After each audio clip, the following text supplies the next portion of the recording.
Coming up on this weekend's edition of Week Ahead. A number of students, the payment is made to the students because the issues of the pilot had not been rolled out to everybody. So not all the landlords were on the NSFAS system to be paid directly by NSFAS. It is important that the department clarifies that the application by Cancer Alliance is primarily driven by the awarding of the tender in which their preferred bidder or service provider failed to participate within the validity period. We are ramping up our efforts with the taxi industry and our colleagues to ensure that safety takes precedence over everything else. We must take action. Sustained visible enforcement and stricter accountability are essential to making our roads safer.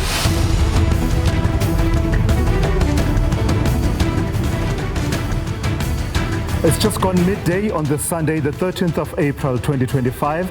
You're watching SABC News. We're coming to you live from Auckland Park here in Johannesburg. This is the Week Ahead on SABC News. It's our weekly gathering spot for us to geolocate ourselves, right? To find our bearings in relation to where the story is right now and where it will go next. Why do we do it? We have a country to run, a continent to build, and a world to navigate. So what are we waiting for? Let's get started.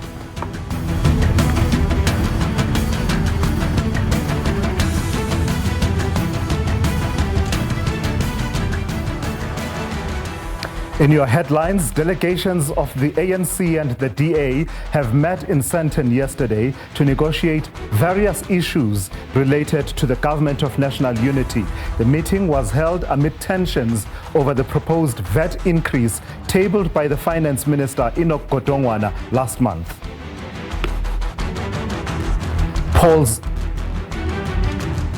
Polls have closed and vote counting began in Gabon as the oil-rich Central African nation held a presidential election. Coup leader Brice Oligui Nguema is expected to cement his grip on power. And in football news, the Nedbank Cup defending champions Orlando Pirates will be hosting Marumo Gallants at the Orlando Stadium, with Mamelodi Sundowns set to host Kaizer Chiefs for what is expected to be a mouth-watering clash in Pretoria later today.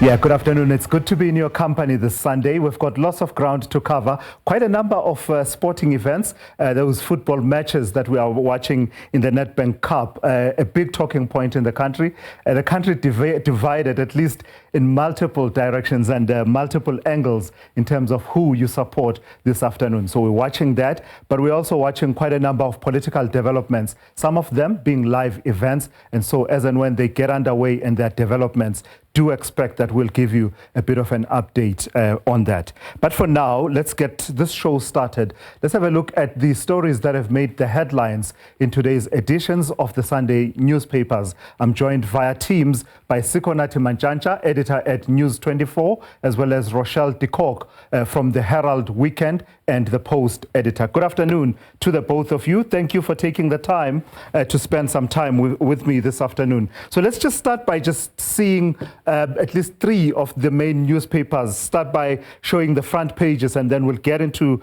the discussion. It seems the stories around the Government of National Unity, differences around VAT increase and how to resolve that, configuration, etc., seem to be dominating. The Sunday Times leads with the story that says ANC poised to drop 0.5% VAT hike. So that is the lead story there. And the Sunday Tribune is talking about Ramaphosa-Mashatile feud over DA's role in the GNU, and also a story also on the Sunday Tribune that talks about former President Jacob Zuma, who celebrated his birthday yesterday, and of course the MK party holding the inaugural Jacob Zuma lecture. And then lastly, the Sunday World has a story that says waterfall estates exposed for stealing water. So we'll delve a little bit into what those stories are all about. So let me welcome to both of you. Sikonati, let me start with you. Looking at the front page of the Sunday Times, as well as the story in the Sunday Tribune, they both relate to, the lead stories relate to this attempt at negotiation and trying to find common ground around the differences that have really brought the government of national unity almost to the brink, where there were conversations about possibility of a reconfiguration. Just on the Sunday Times newspaper, the report is that the ANC looks set to back down on that 0.5% increase on VAT. Did they really have a choice, given that everyone that they spoke to said you don't have to have this increase?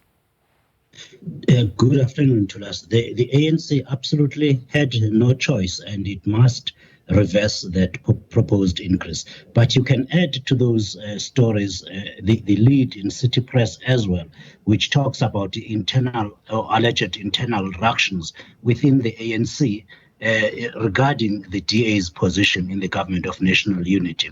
So the ANC absolutely has no choice. One, this VAT increase was never thought out at all. It was never backed by any scientific evidence. There was never any discussion, not within the ANC and not within the government, about a possible increase in VAT. The finance minister actually said on the day after the budget, the 12 March budget, he said, actually, I woke up one day and called the Director General of Treasury and said, please put a 2% increase or 200 basis points increase in the VAT tax there. So there was no discussion whatsoever. Kodongane woke up, by his own admission, woke up one day and decided, again in his own words, that he's tired of this talk about being told to be prudent, being told to cut the cloth. So he just said, all right, let's increase the value-added tax by 200 basis points and take it from there. So they have now been forced to back down to 0.5% over this coming year, and another 50 basis points over the next year. But in reality, they have no choice, because even the parties that agreed to assist them pass the budget made it a condition that VAT increase is scrapped. Yeah. Rochelle, what's your sense, just piecing together from the various reports on the Sunday papers, what's your sense of the inevitability of the ANC backing away from its support for this VAT increase? Is it inevitable, or is it something that can still go either way? Good afternoon, Tulas and Sikonati. No, I think I've got to support our colleague to say that the ANC doesn't have a choice. I think it's now the chickens have come home to roost, if I can put it that way. The ANC is now starting to realize that it does not have the absolute power. And even though there were a lot of, machinations that were taking place in recent weeks, and Action SA, not sure of exactly what it was that it was supporting recently. And I think it's now come down to the fact that come May 6th, a vote needs to take place. And whether or not the ANC is going to have enough support, I do not see that the ANC is going to have support. I think the appetite from the public out there is that we cannot afford this. It's simply unaffordable. The South Africans are dealing with a lot. There's too many expenses, and we certainly cannot take on a 0.5% hike. And the ANC, I think, is going to, if they should push through, it's going to be a difficult one to pass through. Yeah. So let me stick with you for a moment, Rochelle. You're talking about the involvement in the last few weeks of Action SA. What do you say to the suggestion that Action SA provided the ANC a decent exit at the point at which it became clear that you need an exit, but you've nailed your colours to the mast on this VAT issue, even when your GNU partners were saying, we don't have to have this, we can still back away. But this suggestion that this was a decent exit, in that it appears as if Action SA says, no, we pass it as it is with the vet in it, but we then work out another solution such that the vet doesn't come into effect. So a nice and dignified exit from a path that the ANC had chosen for itself and committed to. If the ANC had committed to that and had chosen, I think it could have, as you put it, could have been a dignified exit. But I think what we've seen here is arrogance almost from all parties, and not just the ANC, I think across various parties, including the Democratic Alliance, and each of them actually accusing the other of arrogance, and very few of them having cool heads. And had they chosen that kind of solution, perhaps, and worked through it in these weeks, whether or not that would be legally possible, I think that's a different conversation altogether. But had they, really just stuck to it and found a way to work through this, I think we could have been having a completely different conversation now. Yeah. Sikonati, City Press and Sunday Tribune leading with stories that talk about the ructions and differences of opinion within the ANC about the role of the DA in the government of national unity going forward. What's the basis of that talk of the differences when just not so long ago we were reporting that the sense of being fed up with the DA was shared between both Deputy President Paul Mashatile and President Cyril Ramaphosa, based at least on the leaked comments of President Ramaphosa when he was talking about, when he was addressing the caucus in Parliament. So what's the basis of us reporting that actually there's a big difference of opinion? Let's just take one step back before we get to that point. Come the 1st of May, the VAT rate will have increased to 15.5%. That's now in the legislation that Action SA, Rise Mzansi, and the Pan-Africanist Congress, together with the Patriotic Alliance, voted for. So that increase will come into effect on the 1st of May. They have to then work their way backwards and try to remove it and not implement the increase, which is easier said than done. Now, what are the reactions within the ANC?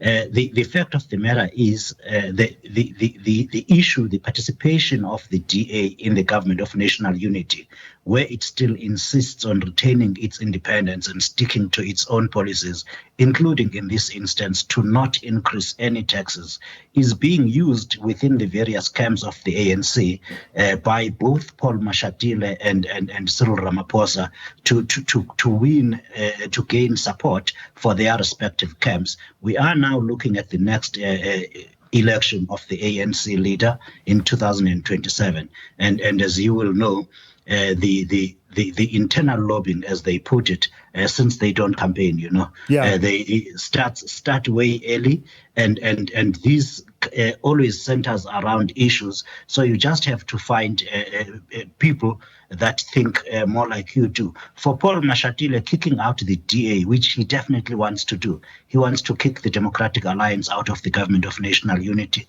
so as to create space, one, for his own supporters in the government to hold ministerial positions, but also to actually create room for the economic freedom fighters to get into the government of national unity, because in his mind he thinks, as president of the ANC after the 2029 election, he can work best with the EFF than with the DA. They all realize that, of course, they will need coalition partners even after the next election, and each and every one of those factions, there may be more than two, are placing themselves, and the joking that you see is certainly not about the VAT.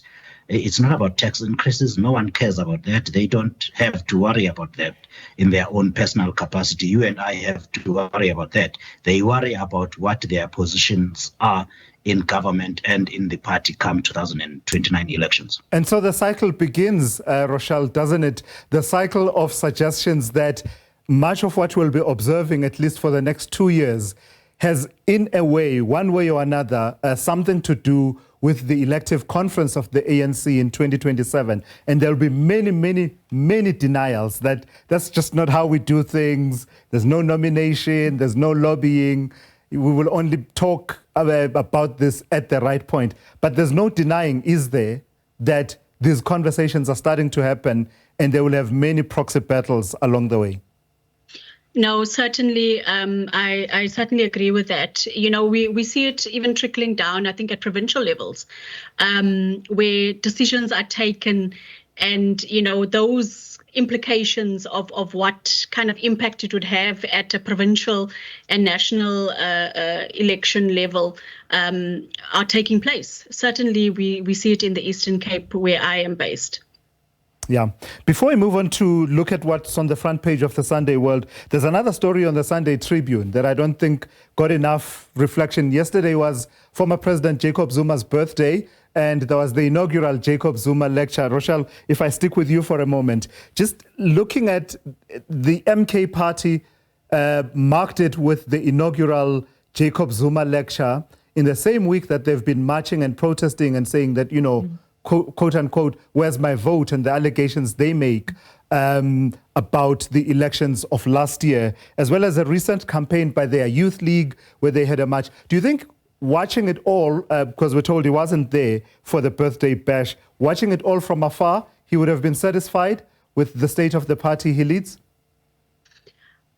It's hard to say. I would like to say yes, but I don't think so. I think we can read a lot into the fact that he didn't turn up for his own party. And even leaders of, the KwaZulu-Natal task team, they couldn't answer as to why he was not there. And in fact, there were preparations throughout the day and people asked to move their vehicles because, the president is coming. And up until I think it was 3-4 hours later, they decided to go ahead with the party, and we had all these other leaders of the party cutting the cake, and he's not there. It's difficult. I think MK is so. There's so much happening within that party, and the unfortunate thing is a lot of members of the very party are not even sure themselves as to what's happening. Even one of the national organizers couldn't answer when media asked, is he coming? Why is he not coming? No, we were not informed. As far as we knew, he was coming all along. So it's just, it's a lot of confusion reigns within the MK. It's difficult to say. As I said, I would like to agree that yes, he's happy, but I'm not sure if he is because he didn't turn up for his own party. Sikonati, I see you chuckling. I'm also chuckling because this all sounds very familiar. If you were a reporter and you covered the Zuma presidency, things were always fluid in terms of time, arrival, and a change of plans at the very last minute. Sikonati, go ahead. Listen, to Rochelle, it wasn't just one party that he missed. He missed another party, birthday party in Soweto. How on earth he was supposed to be at both birthday parties beats me. But he's not the only person of prominence that has missed his own birthday party. And of course, we are wasting precious time with Jacob Zuma and his parties. He's not the only person. One Thabo Bester missed his own birthday party, and Jimmy Manye was in attendance. Jimmy Manye was certainly in attendance at one of the parties, Jacob Zuma. And guess what? Of course, Thabo Bester was in jail while they were thinking he's in New York, assuming a different name. But Tula says we are really wasting a lot of time on irrelevancies such as an old man's birthday party or even a political party such as the MK. The real biggest story, not only in South Africa, but in the whole world, and this is what should concern everybody, every South African, is the tariff wars going on in the United States, where Donald Trump one day wakes up and increases taxes, which is tax on the American people. Let's be frank about that. It's tax on the American people who have to import goods and machines into their country. He's just woken up and doubled those and then backed down and then doubled them again and suddenly backed down when it comes to China, the 145% tariff increase he announced. He's suddenly now found electronics and semiconductors and laptops are actually too precious for the American consumer. So he's dropped the taxes again. He's backed down, not because he's the first president to be defeated by the markets. He's certainly not and we're going to see a whole lot more. That will dominate the coming week in the global economy. That will certainly dominate the coming week in our own capital markets here in South Africa, with the value of the rand, and of course the tariff wars going on with China. Certainly, nobody goes to war with their banker. That's what China is. It's one of the biggest holders of U.S. bonds. You do not fight with them, and the Americans have had a week to pay for that. So, Sikonathi, now that you've raised the issue of the tariffs, let me ask you then. You mentioned the backing away in terms of initially announcing those ridiculously high tariffs for about 75 countries to then saying, okay, let's go back to a flat line and a baseline of 10% across the board, with the exception of China, which, as far as we understand now, the overall tariff stands at 145% if you include the 20% that relates to fentanyl spread in the United States. Will it all become farcical, though, with the number of exemptions? What I'm asking, Sikonathi, is if you have a general rule and then you keep increasing and adding exceptions to the rule, will you end up with a point where the rule is farcical? Because now it's electronics and computers and tablets and cell phones and the likes, precious minerals exempt, including those exported by South Africa, etc., etc. Will we get to a point where it becomes farcical, even for Donald Trump himself? It would be a joke if it was not such a tragic event that he's playing around with. The reality is the imports that he's now exempted from the tariffs were the biggest American imports from China in 2024. Laptops, electronics, cell phones, all those smartphones that we all use, and those rare minerals. They were the biggest imports coming from China. If he now decided we actually don't want to wage any tariffs on those, what is he going to wage tariffs on? On nothing America buys? It's just huge ego, very empty egos, and you are going to see him. He's already backed down because China retaliated not only by just increasing its own tariffs on everything it imports from America, but also by hitting America where it hits the most. It sold down its bonds, its treasuries. That's where you get rid of the arrogance very quickly. And now, rather than people calling Donald Trump begging for a deal, he is the one making overtures to China to say we really can talk about that. That's what you do to bullies. You meet them at their own game and defeat them there. So we are going to learn that, and the Americans are going to learn the hardest way that you do not play with the markets. You don't play with the livelihoods of the whole world. Yeah. Rochelle, let's bring it back to one of the front page covers that we're highlighting, the Sunday World. There's a story there about waterfall estates exposed for stealing water, and saying that, suggesting that the management of the estate has admitted to illegally connecting water in certain sections of the community, and they're describing that as a shameful scheme that has cost the city of Joburg some millions of rand. Then there's another story about the SACP doubling down on dumping the ANC and going it alone in the next coming elections. Which ones of those stories stood out for you and you believe has more consequence? Look, I certainly focused quite a bit on the Waterfall City one. For one, it's a prime residential area. There are millionaires that are living there. There are celebrities and so on. Story suggests is that there's quite a few units. In fact, they speak about 72 units in one section that had been connected to the water pipelines, and these were not authorized water meters.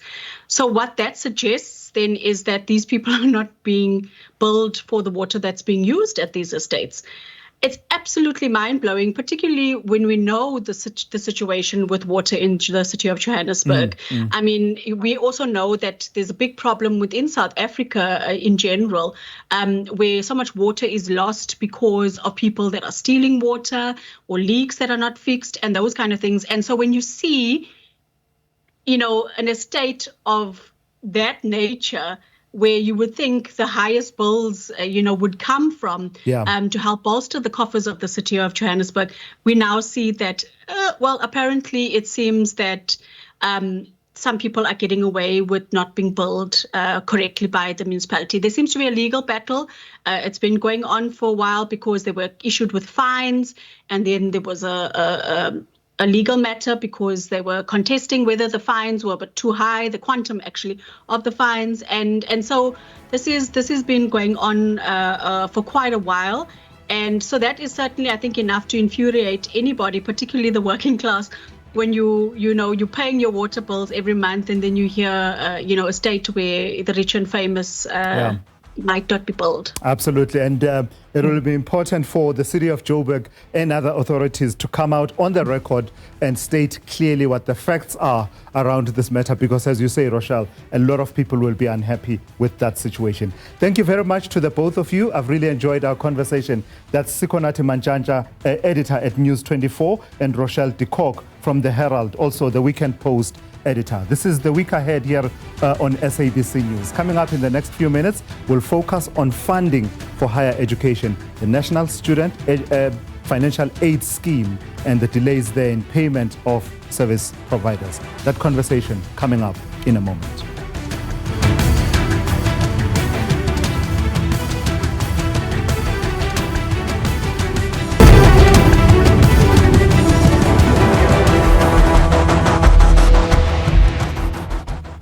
Hey, welcome back. This is the week ahead here on SABC News. Thousands of students across the country are facing a growing crisis, the threat of being left without a roof over their heads. This comes as the National Student Financial Aid Scheme, NSFAS, continues to delay payments to service providers responsible for student accommodation, transport, and other essentials. Service providers say they've reached a breaking point, with many already in debt and some considering pulling out of the scheme entirely. Meanwhile, NSFAS says it's working to improve its internal processes and has brought payment dates forward in an effort to resolve the issue. So let's unpack this matter. I'm joined by the NSFAS spokesperson, Ishmael Mnisi. Ishmael, good afternoon. Thank you for joining me. What exactly is the problem, Ishmael? It seems we keep finding ourselves at this point, year in, year out. You intervened not so long ago, brought forward the payment date from the 4th of April to the 31st of March, which seemed to be a progressive step. But service providers continue to complain that they haven't been paid. Good afternoon to you, Thulasizwe, and the viewers. I think let's start our conversation by explaining it broadly, to say that NSFAS has got well-established systems and processes for accommodation providers, firstly to enroll to work with us. And that we have established a platform where they can register to be service providers. Like any other procurement processes in government, you have to identify yourself, follow the rules for you to be recognized. Now, in the context of the student accommodation, we do have service providers who have done so. As we speak, we have more than 4,571 of them that have accredited, and we do not have challenges there. The challenge becomes those that are yet to be accredited. And in terms of our numbers, we are sitting about 14,801 of those that still needs to be accredited for them to be officially doing business with NSFAS. However, the challenge as we speak is that some of those that are still not accredited are already offering accommodation to our students. Now, that complicates the entire playing field, because then NSFAS will have to develop mechanisms to pay those that are outside of the system in order for our students to be safe and to still have the roof over their heads. And this is the reason why this year we have made interventions by bringing forward the payments of accommodation providers to ahead of the time, and we have done it this month. We are going to pay on the 17th of April for those that heeded to our call. So tell me then, would you say this issue of service providers who are not accredited but yet already providing accommodation, does that account for the bulk of the delays in payments, or is that something of a scapegoat for you, in that there are accredited service providers that you know are accredited, but yet they are also left out and not paid yet? Thulasizwe, it's not a scapegoat, it's a reality that obtains on the ground.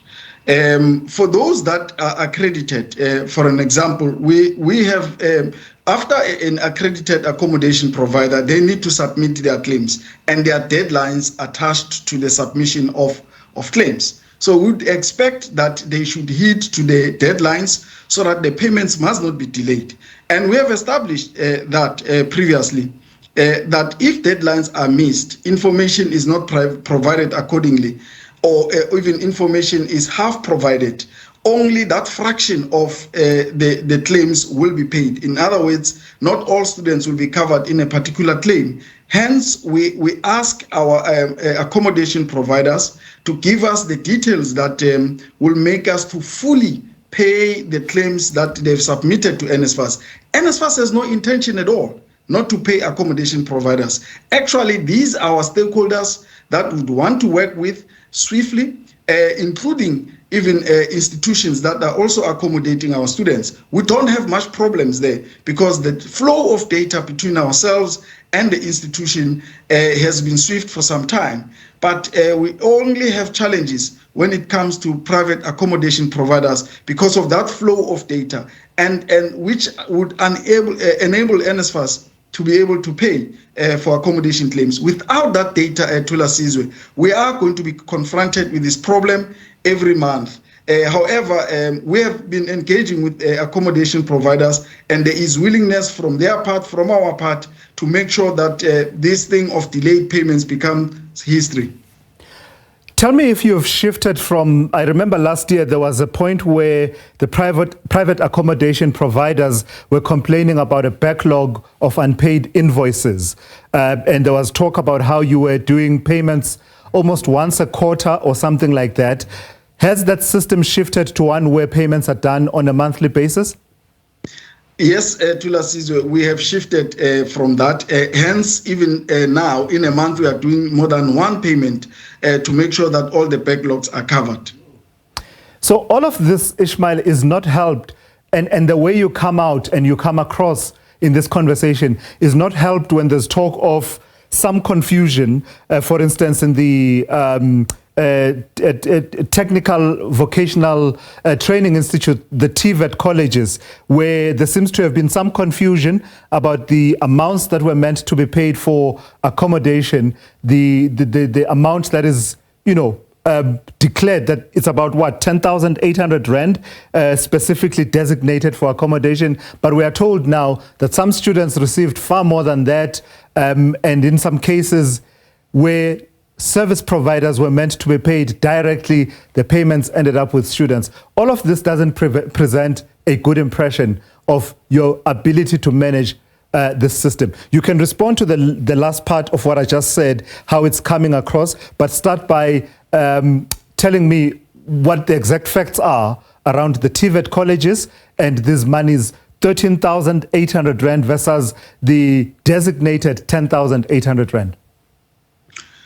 Yes, Thulasizwe, when it comes to TVET colleges and what we are referring to now, the TVET colleges students' allowances are paid directly into the student into the students' accounts. Only accommodation is paid directly to the accommodation providers. Now, in the case that we are mentioning, what has happened is if reg data, which is the information we receive from institution, reaches NSFAS on time, gets processed, and it's then identified whether a student is an accommodation student or is a student that is supposed to get a transport allowance, that determination is made there.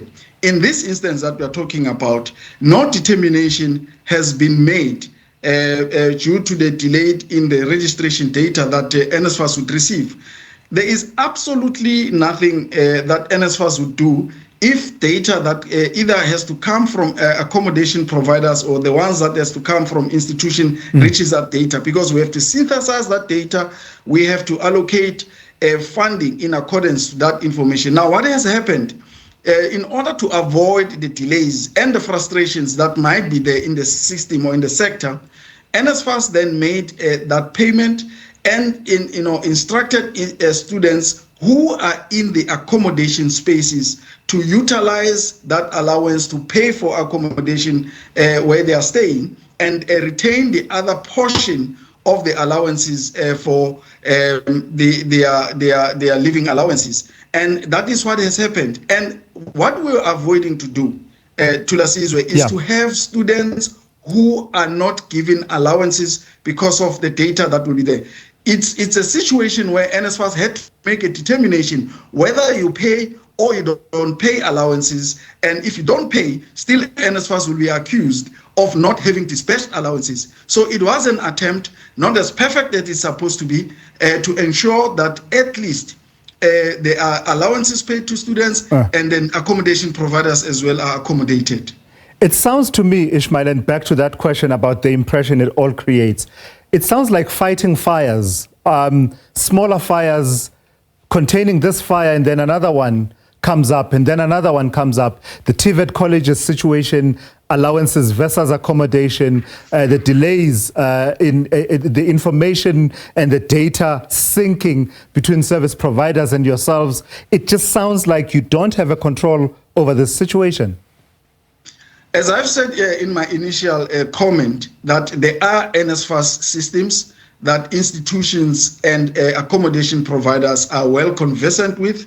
These systems have been well canvassed, and we all agreed that this is the manner that we need to be dealing with student accommodation. However, there are lapses in the system which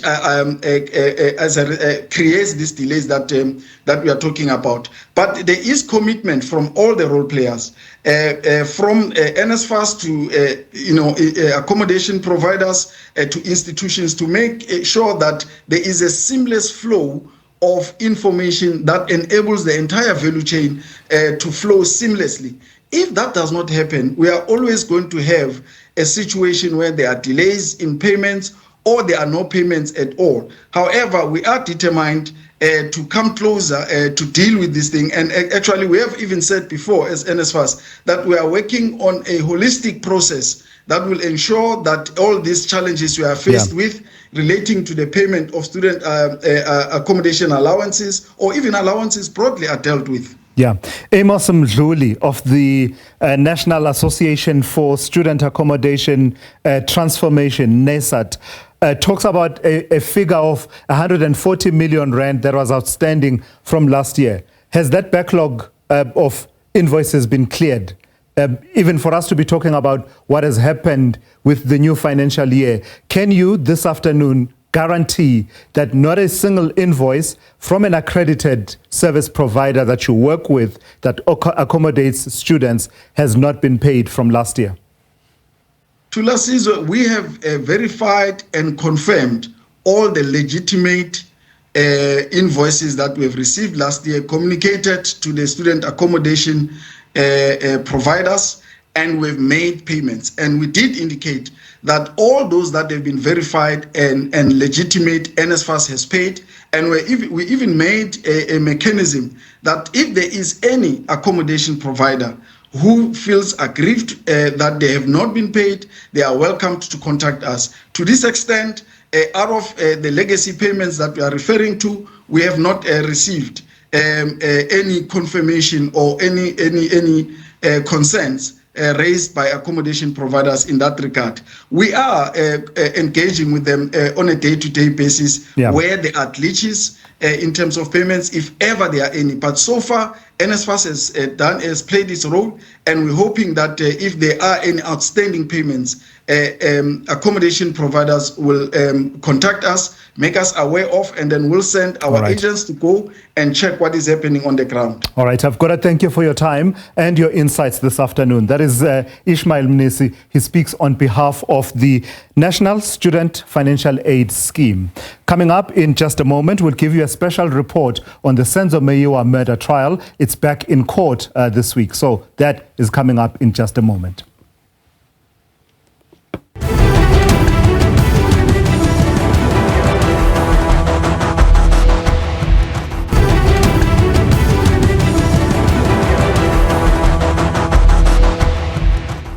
Welcome back to the week ahead here on SABC News. The Senzo Meyiwa murder trial resumes in the High Court in Pretoria tomorrow. Defense counsel Advocate Charles Mnisi had asked the court for more time to cross-examine lead investigator Brigadier Bongani Gininda on behalf of accused number 1, Muzi Sibiya. Mnisi had taken over Sibiya's defense following the death of Sibiya's legal counsel Thulani Mngomezulu in December last year and requested more time to prepare to ensure that his client has a fair trial. But now, Meyiwa's brother, Sfiso, has also written to the Judicial Service Commission on behalf of the family, asking for the removal of Judge Ratamokgwatleng from the case, citing, amongst other reasons, alleged bias towards the prosecution. Well, it's been a 2-month postponement in the Senzo Meyiwa murder trial, and this is why. I deem it very prudent and very judicious for me to request that I be afforded an opportunity to go and read the records, particularly those portions as they relate to accused number 1. All the assertions that should have been made by him, the level of cross-examination, etc., etc., etc., and also decide, my lord, whether or not there will be a need, before making such a decision. I also need to consult with him very thoroughly. If he has got witnesses, I also will have to consult with his witnesses even before I come to court and put certain versions that will come as a result of my consultation with him and those witnesses. So on the basis of that information, my lords, I am going to request that I be afforded an opportunity I've already started to read the records, but I need to indicate that it is voluminous, my lords. It is very voluminous. And in the process of reading, I also need to analyze. I need to analyze and also create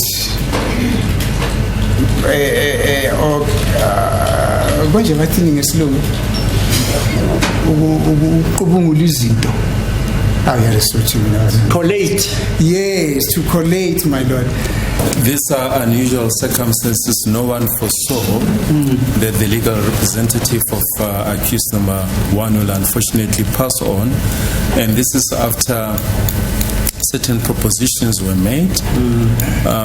We are of the view that the legal right to, or the constitutional right to legal representation has got to be given effect to, which entails taking proper instructions, going through, canvassing all the relevant material, and this is what Advocate Nis is asking. And my lord, we indicated that we are not going to object, and we therefore, my lord, support his request to be given time to canvass all these issues, my lord. But during that break, the Meyiwa family confirmed writing this letter to the Judicial Service Commission calling for the removal of the presiding judge, Ratamokgwatleng, accusing him of bias towards the prosecution. Well, the letter written by Senzo Meyiwa also states that the 5 men currently on trial for the soccer star's murder are being wrongly prosecuted. Without taking away the concerns of the family and the family members who wrote the letter to the Judicial Services Commission, in my view, they have unfortunately followed the wrong route.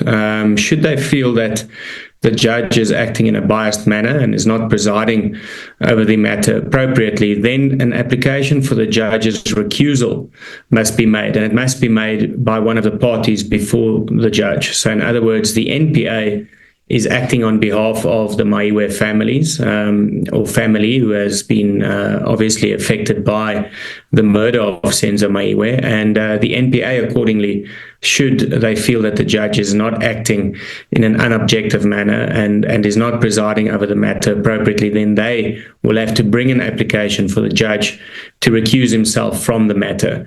There are numerous concerns which the family has raised in the letter, one of which the fact that the so-called second docket, where Kelly Khumalo has been identified as a possible suspect, has not been prosecuted. Now, that complaint should be lodged with the NPA.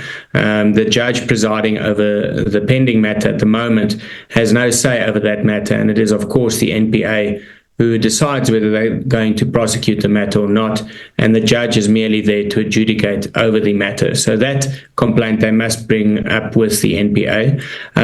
But yes, I unfortunately think that they have not followed the correct route, and accordingly, I don't think that this complaint, which has been sent to the Judicial Services Commission, should delay the matter any further. Once again, if the NPA believes that the judge has not acted in an objective manner, then they can bring an application for him to recuse himself, and he will then decide whether he should be recusing himself or not. Then secondly, the accused number 3 is the attorney who has now taken over from accused number 1's attorney, and accordingly he was given an opportunity to familiarize himself with the record and what has transpired. It is, of course, to his benefit that he has been in the matter from the outset. He has been given sufficient time in order to do this, so I don't think that should cause any further delays in the matter. As the case resumes, Advocate Charles Mnisi is expected to cross-examine lead investigator Brigadier Bongani Kininda. Well, so far, Kininda has told the court that the witness statements implicate the 5 accused before court. Now, if you say Constable Zungu and other witnesses, are you able to elaborate on that?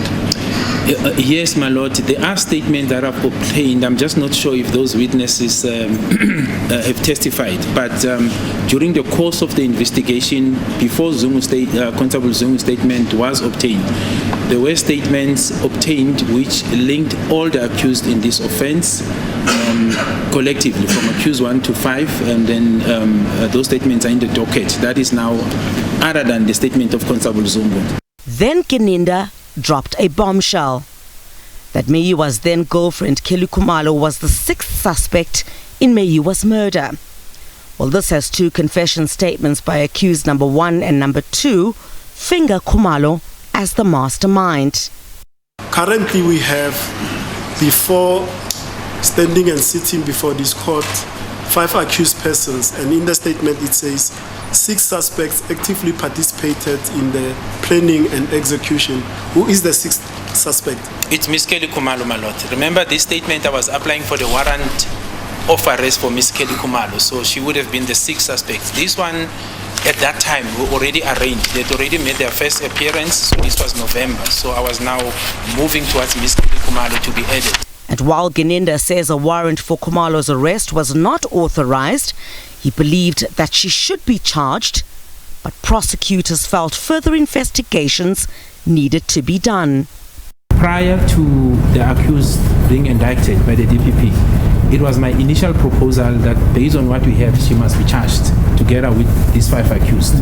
But it was clear on our interaction that from the prosecution side, there's further investigation that must be done. That led me to this statement 225 that Mr. Ramsipil is going through now, my lord, where I then came to say this is the further evidence that we have now collected, the cell phones and so forth. But as I said, it was a procedural-driven investigations. It was provided what I have, the application, and through the discussion, I was advised to hang on to it at that stage, my lord. With Kininda also repeatedly describing Kelly Khumalo as the trigger point, was there any proof of bank transactions between her and the accused? How much was paid? My lord, the amount that I can recall, for example, with accused number 2, he says he was given 15,000 first. That's accused number 2. Okay. Insofar, and you'll find it in Exhibit HA and JJ.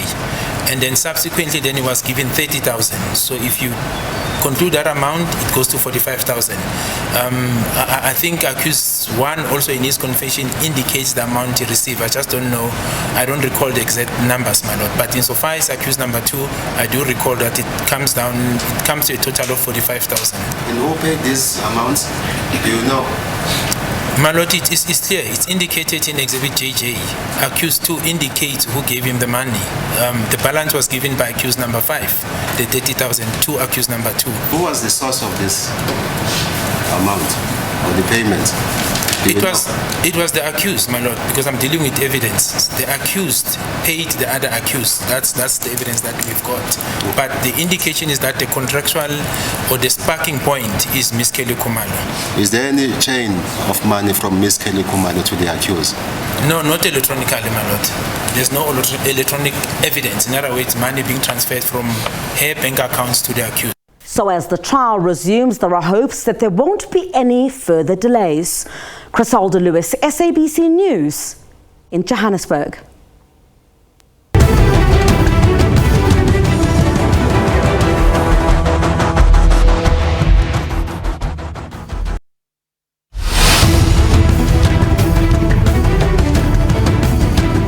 Coming up on this weekend's edition of Week Ahead. A number of students, the payment is made to the students because the issues of the pilot had not been rolled out to everybody. So not all the landlords were on the NSFAS system to be paid directly by NSFAS. It is important that the department clarifies that the application by Cancer Alliance is primarily driven by the awarding of a tender in which their preferred bidder or service provider failed to participate within the validity period. We are ramping up our efforts with the taxi industry and our colleagues to ensure that safety takes precedence over everything else. We must take action. Sustained visible enforcement and stricter accountability are essential to making our roads safer.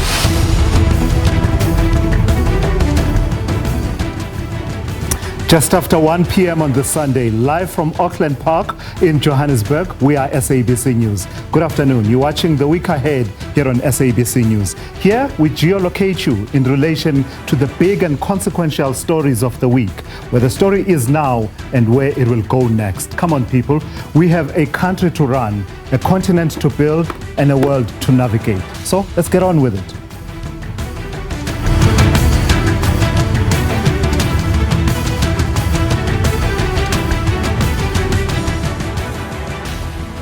In your headlines, the MK party says it will not involve itself with the Government of National Unity's conflict over the budget. MK Party Secretary General Floyd Shivambu says the party has rejected a request for a meeting over the budget impasse. A U.S. court has given a student who led pro-Palestinian protests at Columbia University in New York until the 23rd of this month to appeal its judgment. This after a judge ruled that Mahmoud Khalil can be deported. And in your sport, Rory McIlroy stormed to the top of the Masters leaderboard with an electrifying third round to finish 2 shots ahead of Bryson DeChambeau and on the doorstep of winning the elusive career Grand Slam.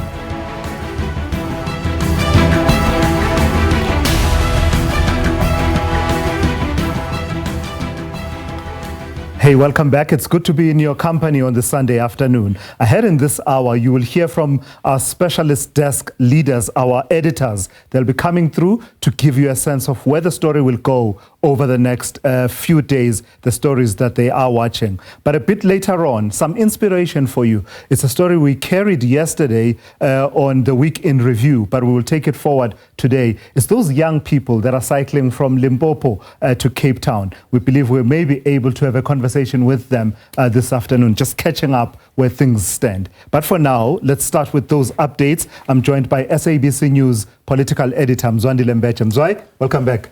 Thank you, Tulas, and good day to the Good afternoon. Yes. Yeah, Mzwai, the story around the GNU, so many moving parts. As I say in my introduction, geolocators. Where does this story stand, and what permutations are you watching going forward? Well, Tulas, and I think we have a bit of a clearer view of where we are, where we're going, given that somehow the ANC, which is the bigger party in the GNU, so has been able to communicate its operations in terms of meeting and consulting with the rest of the parties. You would know that yesterday they met with one of the major partners of the GNU, which is the DA. And that is occasioned by what happened the week before last, where the DA did not vote for the budget, and that somehow created a situation where people then asked, not even people, even ANC itself, they said, how can we then work with people who reject the money that is supposed to implement the programs? So it then started a series of consultations. So the ANC decided to say, as a major partner in this GNU, it will then embark on a consultation process where it then gets to understand. And then it decided to us again that it's not going to be confined within the partners alone, but it's also going to go beyond the partners, because they have learned a lesson that somehow relying on partners may not always be helpful, because who helped, for example, get that one through was Action SA, and Action SA is outside of that. So they've basically decided to take it upon themselves to involve just about everyone, as it was first conceptualized, the issue of the GNU, to say no party got a majority of votes outright. So let's get everyone involved. So that was what they wanted to do. But of course, others wanted to, others couldn't. So now that time and again, you hit the hiccups, the stalemates, and then you end up going outside. So maybe this is a process, Tulas, of either reconstituting or strengthening or adding other partners. So some comments coming through from Helen Zeller on behalf of the DA that the meeting yesterday was quote-unquote constructive. What are we to read into that? Are we still in the realm of reconfiguration of the composition of the government, or are we truly now in the realm of reset, in the words of Fikile Mbalula? It may appear as a reset for me, and I'll tell you why. Because I think the ANC has been very clear that if things continue this way, at some point they'll find problems. So they have to do things a bit differently. And the DA has been very adamant in its positions. And then that's why the ANC has been unhappy to say, but you are a governing party, somehow you act as an opposition. So maybe we have to reset this. And if you listen to the language of the DA, it was actually unusual for me. They were very humble after that meeting. So maybe the penny has dropped that all of us as parties in the country, we have to take the interests of the country forward. Yes, we may have our own beliefs, but the fact of the matter is that somehow we must do that which the country will perhaps like.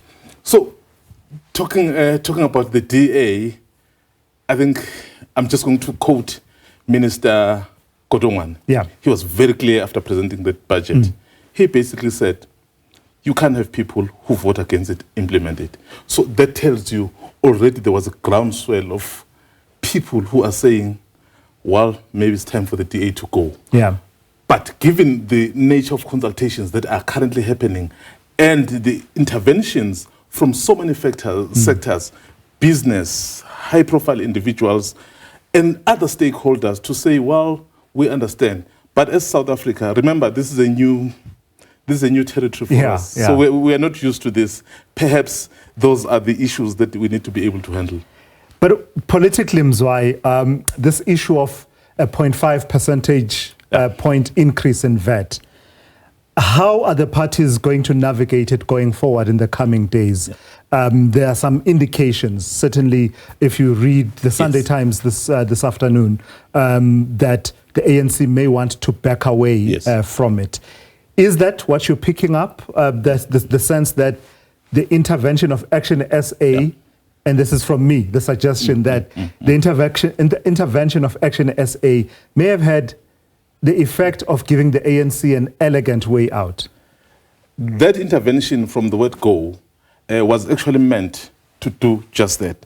Remember, they had said, when the ANC was speaking to them, they had said, so for the process to get going, we'll vote for you to give you 30 days to be able to allow Treasury to look for alternative sources of funds to be able to cover that VAT, which it would have covered.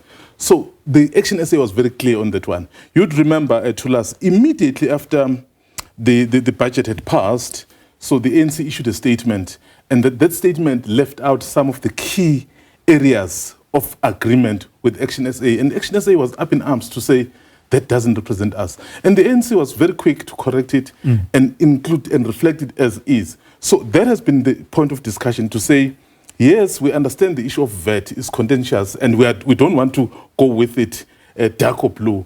But it's just that at the moment we need to pass the budget. And I think what has happened was that the Action SA, if indeed it becomes true, they would have won the day. Yeah.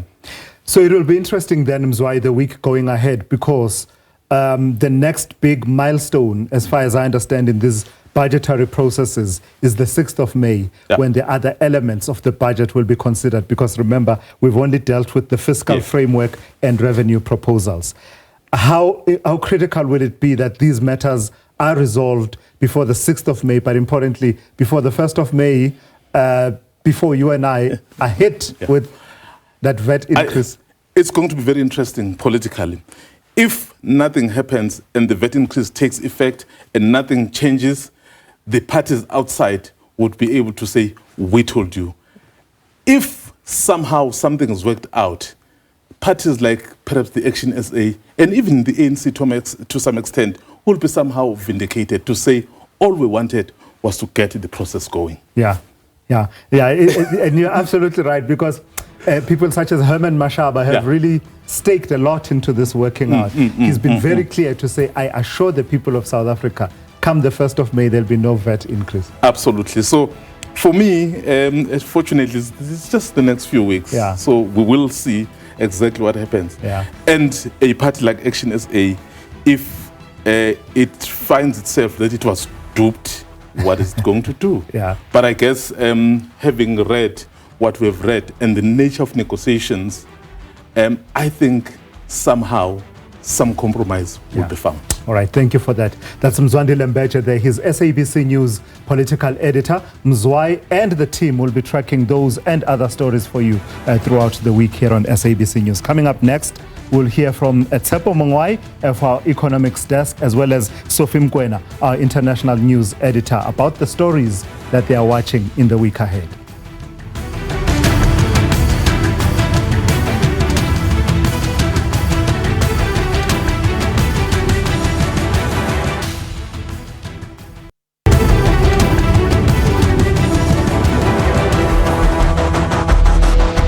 Welcome back. This is The Week Ahead on SABC News. I'm joined now by SABC News economics editor, Tsepo Mongwai. Tsepo, good afternoon.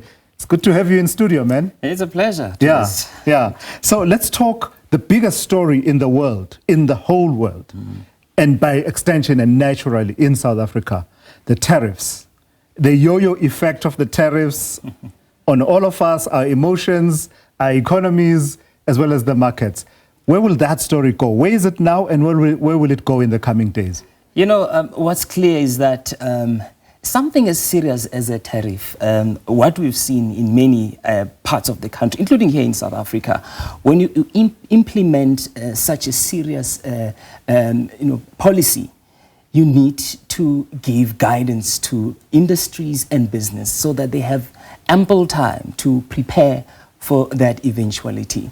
Now, I can tell you that midnight Trump administration released another statement that they're going to exempt certain products from China going into the US, like your semiconductors, your laptop, Apple's phone, and so forth. So clearly you can see it's just they make up as they go, and there's no clear guidance. And as a result, it's very, very difficult for Americans, for business in the US, to make provision and plan. I mean, some of the local businesses that are exporting to the US, they've actually decided to stop trade because there's no certainty. What do you do when you have products that you have to send into the US and you already sealed those deals? And then you tell your clients that you have to pay an additional fee on top. It becomes very difficult to do business under those circumstances, irrespective of the fact that you have what you call it's a base import tariff of 10% at the moment, but you just don't know. 3 months, yes, but what does 3 months mean in the meantime? Is it all about negotiations and perhaps maybe that will pave the way? But for business, 3 months is a long time. It can actually mean going under or surviving, or perhaps, retrenching. So it's a long time to be in limbo. Am I correct in reading, Tsepo, that the market, the force of the market, be it the consumer market in the United States in relation to the electronics, the cell phones and the likes, as well as the stock markets, have been quite influential, that Donald Trump may walk with an aura of confidence and, I back down to no one, but actually the reality is, at least in the last week, we've seen them hitting hard and dawning on him as well. No, there's no doubt. I know in South Africa we always joke about investors who are investors, but we can see investors in the US that they do have a sway, they do have a big influence in the decision that Donald Trump is taking or changing along the way. So, for example, international investors, big institutional fund managers decided that they will withdraw their fund from US debt. Remember, as an economy, you need that money. These are the bonds, These are bonds, or treasuries, as they call them. You need that money to, finance your expenses almost every day because your taxes cannot make up for all your revenue. So you need to auction those bonds almost daily, almost weekly. So they said that, no, they are pulling out. So what you've seen is that the yields on the US Treasury, for example, the 10-year Treasury, it was about 4%. So that's high for the US. But they've also voted with their feet and say, we can actually demonstrate that as much as the dollar, by all accounts, it's a trading currency, we can actually show that we don't have confidence in this because we don't understand what are we dealing with in the US economy. And that forced Trump to capitulate and came to his senses.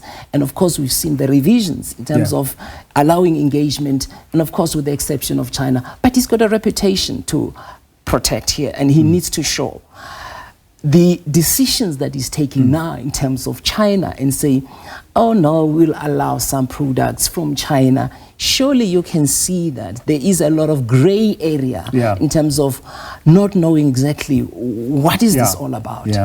So speaking of currencies and what I've been calling the yo-yo effect, 1 minute you're down, the next minute you're up. Tell me about what you're watching around the rand, our own currency. Yes. Our local currency is volatile by all accounts. And always of course, has been. It has been. But the recent development in the US have actually added another layer of volatility in the past week. And what you've seen is a range, almost 20 rand to the US dollar. That's as much as it's weakened. But it kind of find a base just below 19 rand 20 to the US dollar. So it has been moving in that particular range. But what you're seeing is that it's very difficult to pin what is really driving this particular currency, because there's a lot of moving parts at play in terms of not just the rand, but the JSE as well. Because one day you have specific sectors on the JSE. I'll make an example with your mining sectors. We've seen them being hammered severely, along with the some kind of weakness in the gold price. And we were asking ourselves, we know gold to be the store of value when you are uncertain in the international investment community. But then it was losing. And we've seen even the gold stocks companies losing. But the day later, we've seen some serious recovery coming through in the gold counters, as much as the gold itself, it started recovering. But that also happened in tandem with some recovery that we saw in the US, also recovering. So the narrative that, yes, perhaps investors are voting with their feet that they can actually pull out. Is it just a temporary thing? Is it something that can stay? Or is it just speculators taking advantage of the volatility? Lastly then, Tsepo, in all of that you are saying, I shudder to just hear the words of warning coming through from the South African Reserve Bank later on. It's that week of Monetary Policy Committee, is it? It is a monetary policy review that is happening. Usually the Reserve Bank prepare a document. They invite journalists and they also invite economists and other relevant stakeholders. Usually it happens late in the afternoon, around 4 o'clock. It is a look at the monetary policy and what it has achieved, what it has done. But they also look back at the economic activity, growth projections that they have made in recent years. It will be probably from the previous MPC. Are they going to be a room for adjustments, the upward or downward? It's likely to be downward from around 1.7%. They look at household, the state of household consumption. Where is it? What are the issues? Fuel price, transport costs, all the drivers of inflation. There's an assessment to look at where are we going, because they tend to look, they are forward-looking in their view. So you'll be privileged then to get that almost like a preview, just giving you a sense of where things are and where things will go. Tsepo Mongwai, SABC News economics editor. Stand by. In the next few minutes, a conversation with Sophie Mkwena, our SABC News international news editor, just taking a look at some of the stories that will dominate over the coming days.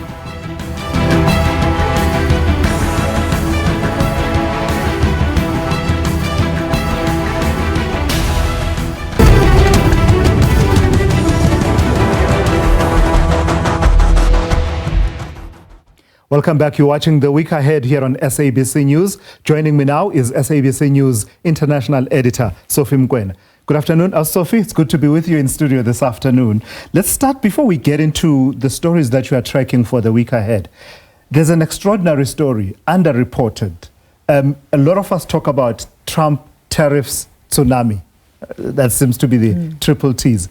But few of us understand when people say his approach to diplomacy and international relations is transactional. That's at the level between him and what he wants for America.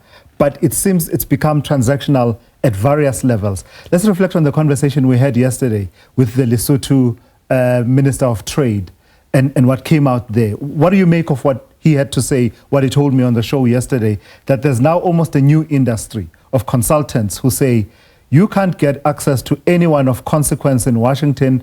We can facilitate, but for a fee. And it's not a small fee. A massive scandal there, and I'm happy you're recapping on that, because that's exactly what we are going to do this week. We are going to get the U.S. administration to respond to those allegations.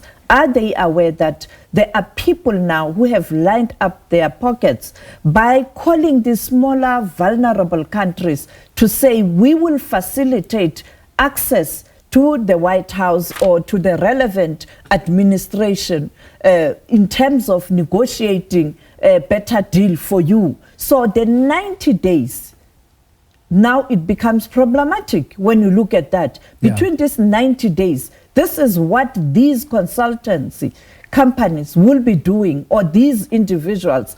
And we know that there are those who are South Africans who are saying, no, we will help you with this. We will help you with this. Is it a bigger plot of using this crisis to make money? Or is Donald Trump and his people aware this is what's happening outside the White House? And that can be a very dangerous issue. But secondly, I'm not surprised. Many people are saying what transpired last week in terms of tariffs speaks to inside trading, something that as journalists we have to follow up on. We know that there are members of Congress and individuals who have decided that they are calling for investigations. Yeah. Yesterday, I spoke to a high-profile former active politician. He's not active now, but he's a high-profile figure in South Africa, who said, I don't want to talk about Trump because I'll have to weigh in on hard issues. What's happening? Is this inside trading? So you can see that whole question of whether this was deliberate and people taking advantage because this leader is transactional. Yeah. He's a businessman. He's not a politician. Yeah, because I mean, one would have thought that if you are levying tariffs on so many countries and you're saying, come, let's negotiate, you build the capacity so that you are able to be holding, 75 different streams of different, very different conversations as they relate to those relationships. But speaking of Donald Trump, Sophie, yet another post on his on his Truth Social, because that's his favorite platform now. Again, talking about South Africa. Again, there we have it on the screen. We're showing it there, what he had to say. Take me through what he's saying and how it stacks up with the reality on the ground. Well, you know that there has been a campaign of disinformation in terms of what's happening in the country. If you were to go to a grave site in any province, weekend, particularly where you have black majority burying their loved ones, you'll see that this information that there's a targeting of Afrikaners and particularly farmers, it's not true, because the numbers, even if you are not someone who deals with numbers or data, but you know very well that every weekend those large numbers are black majority, Indian sometimes, and coloureds as well, because of the level of crime in this country. And therefore, he is using this information that the farmers are targeted, and Afrikaners in particular, to say he's not going to come to attend the G20, including the issue of land grab. And many agricultural union organizations have disputed this. But secondly, many Afrikaners have disputed both assertions because they know better. But there's this information that's continuing, and he is using that to say, I'm not coming. But the reality is, whether Donald Trump comes to South Africa or he doesn't come, the G20 is going to happen. And it will happen because at this moment, I don't think even the U.S. friends trust the United States of America right now, based on what he did last week. So I'm sure Xi Jinping will be here, the second largest economy, our first trading partner. I'm sure Germany will be represented. Canada is also hosting the G7. They've already indicated that they want to have a synergy with the G20. So many other countries will be represented, maybe Putin because of the warrant of arrest, but definitely Sergei Lavrov will be here. So, I mean, but it's nonetheless quite unprecedented, given that the United States is the incoming president of the G20, and usually they work. The question is, how many leaders of the G20 will not attend the G20 in 2025 in the United States of America? That's another thing. Responding to what happened this year. But the one that is going ahead, the one we are hosting here at home, tell me about the G20 contact group. That meeting is happening this week. Yes, and on Monday you'll have, you know that African Union is now part of the G20, and there's a special program looking at health issues and funding for health. As you know, that you have to build capacity. And with Donald Trump pulling all the support to NGOs that are dealing with health issues, this is an important moment for Africa to look at how they can work together to ensure that you avoid that. On the other hand, you'll also have the finance discussions where Minister Kodongwane will be present, and also the Deputy Minister of Trade and Industry, Kodlimpi, will be there to facilitate that section that will be handled by the economics desk. But what is important here is Africa discussions being on the agenda of the G20 in terms of building capacity for better health, and Minister Aaron Motsoaledi will also be there. The other big story you're watching, you and your team, Sophie, is the elections in Gabon. It was the first elections in how many decades? quite a long time to have a family that's not related to Bongo. Yes. You know, so I think it was a significant one, but still the concern is you had a general taking over and taking the country to elections. So the question is this sustainable in terms of peace and security? Because you will find that other people are going to say the preparations were a done deal in terms of the outcome of the elections. But I think now Gabon will be readmitted to the AU because they've gone to elections. If the election commission does pronounce. So I think Gabon in a much better place. Now we're waiting for Burkina Faso, Mali, and Niger to have elections and to bring the three countries back into the AU family. Lastly, Sophie, closer to home in Southern Africa. Tell me about the political tensions in Zimbabwe. I was watching one of the outcomes of a by-election in urban Harare where ZANU-PF won, and there was not even a candidate from the Triple C in that, I think it's Glenview South, if I'm not mistaken, that constituency. That for me told me that there's a lot going on around the state of opposition as well as the political tensions, including within the governing party itself. The opposition is very weak. There's divisions. Some of them have been swallowed by ZANU-PF. But secondly, even ZANU-PF itself is going through turbulent times where there's divisions, where you have this former veteran of the ZANU-PF who is pushing for Mnangagwa to leave office. And therefore, you have a situation where both the opposition and the governing party are facing challenges. But the reality is the opposition is very, very weak. And those results are a testament to the fact that the opposition is very weak. Some didn't even bother to participate. And therefore the question is who will look at strengthening the opposition right now? The opposition is very weak. Thank you for that. But the last issue, the breaking story is in the DRC. We will follow that up. Tension has escalated in the eastern part of the DRC. It looks like fighting has resumed. And now the M23 have called for an immediate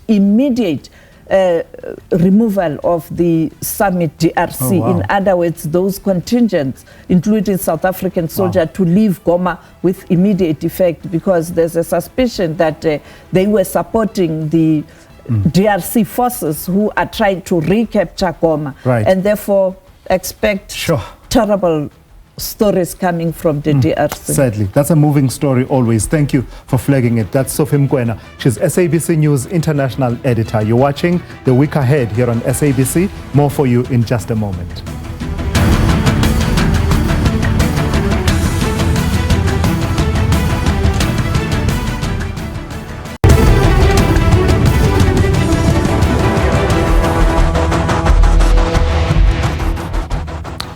So to a story now that takes us to the intersection of the law as well as issues to do with health.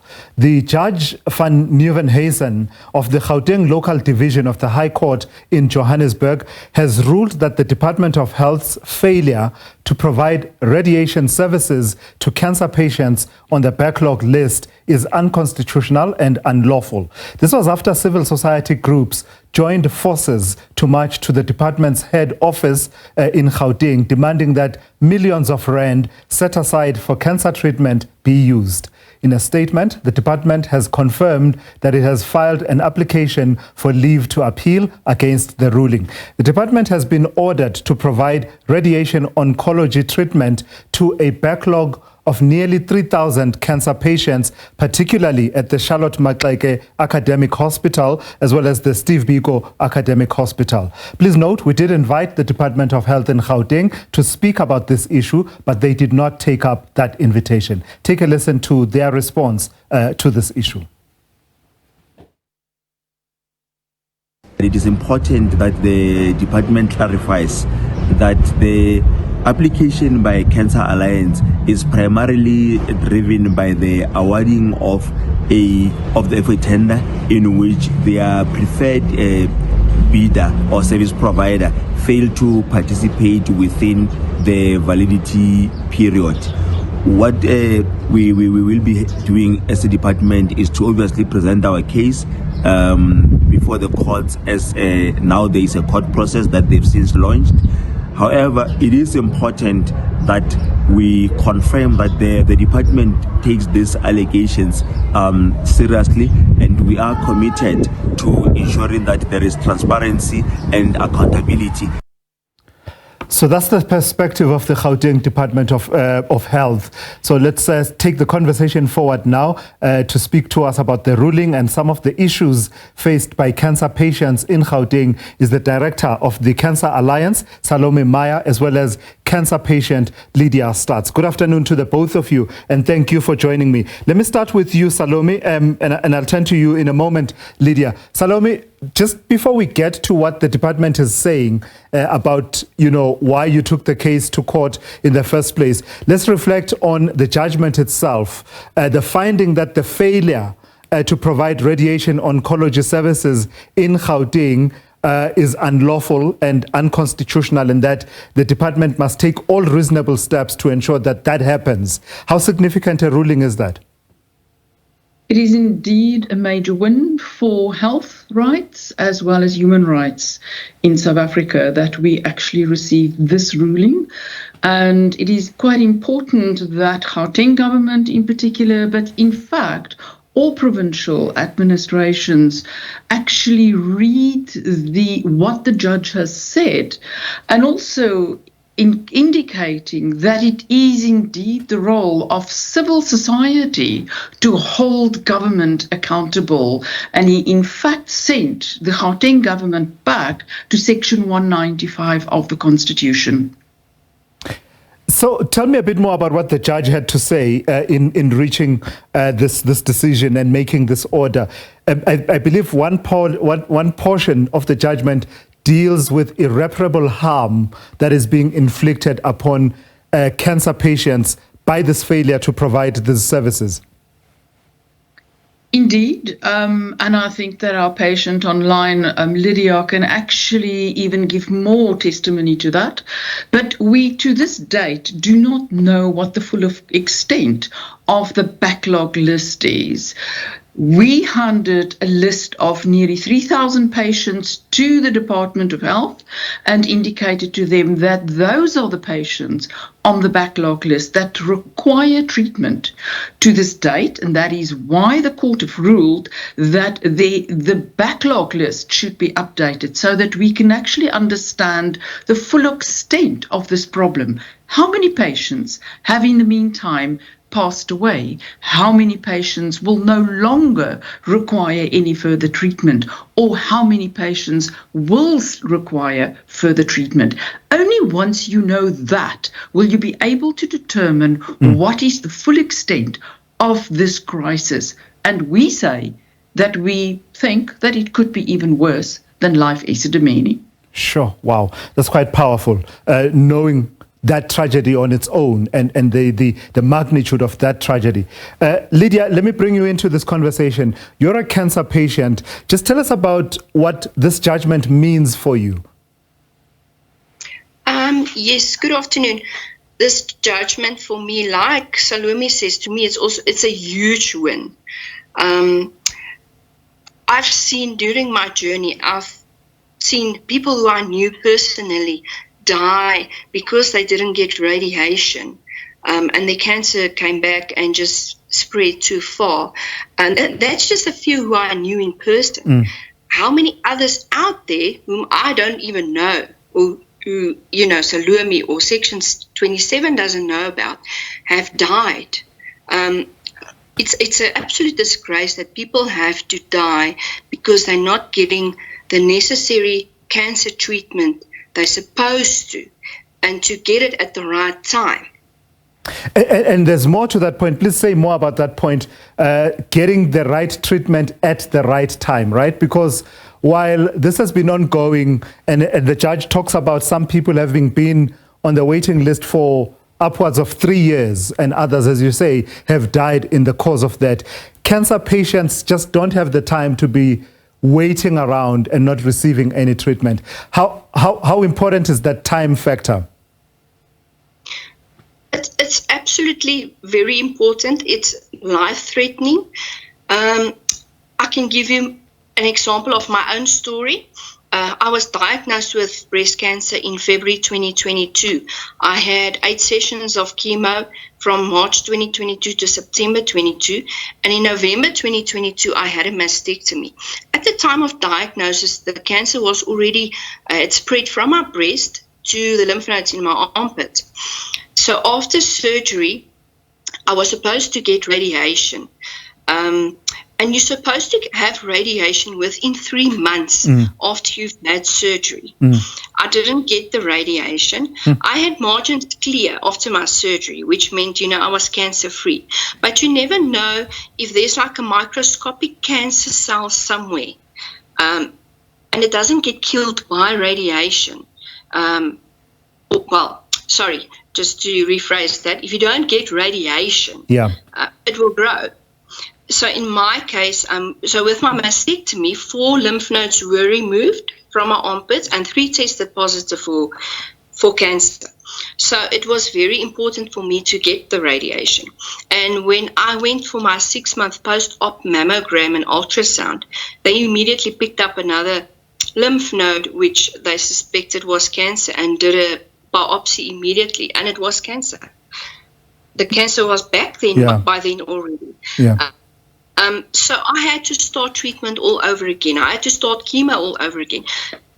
Me having to start chemo again cost the government unnecessary money, which could have been prevented if I had my radiation. So I had my chemo again. I had to have surgery again to have the lymph nodes removed. And I waited again. I eventually had radiation last year from June to July. And I believe it's because I stood up and I started fighting, not just for my rights, but for others' rights as well. And from the time when I was supposed to receive radiation, the first time after my mastectomy, up until the time I received radiation was 16 months. I waited 16 months for radiation. And I was just fortunate that the cancer was only back in my lymph nodes. It could have been so different. There's other patients, by the time they discover they've had a recurrence, the cancer is in the liver or their lungs, the other organs. Which means then the cancer has metastasized. And that is a problem, because then you become, you're no longer eligible for radiation, because then radiation can't really do anything about that cancer anymore. So it is a life-threatening, like you say, cancer you can't wait around. It's not just a common cold.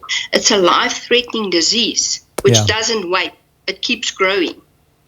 Salome, to the extent that anyone needs to have the dots connected for them about why this is such a crucial public health conversation, public health as opposed to private health conversation, to the extent that there's anyone out there who who needs an appreciation of why this is an important public health conversation, why is it?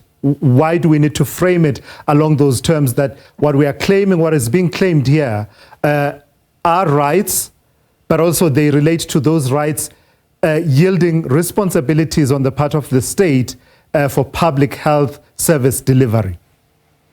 So government is supposed to provide services with regards to cancer care services. And in Gauteng, we do know that there are 2 specific centers that can provide the full extent of cancer services, and that would be surgical, chemotherapy, as well as radiation therapy. And in many of the cancer cases, you need all 3 modalities to be provided to a patient. What has happened in the case of Gauteng is that due to a lack of equipment and a lack of staff, the backlog list has actually grown to its extent of 3,000 patients. Now, we need to actually backtrack on that as well, and then say that if we go back into history, in terms of the Subramani case, and that was many years ago, Subramani case confirmed that in terms of the functionality of the state needs to provide, but also needs, in terms of progressive realization, needs to make sure that the services can be provided. Gauteng indicated that they did not have the money to actually provide the services. Between the Cancer Alliance as well as the Section 27 and Treatment Action Campaign, we successfully advocated for the allocation of 784 million rand for exactly this service, the outsourcing of services to the private sector, noting that at this stage of the game, the public sector cannot provide the service.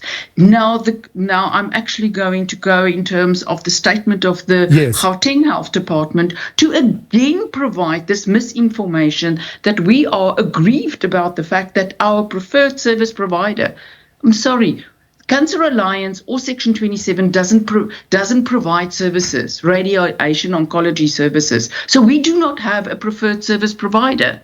What we gave them is a list of potential services providers, and we actually helped them to say, please go, and these are the people that you can contract.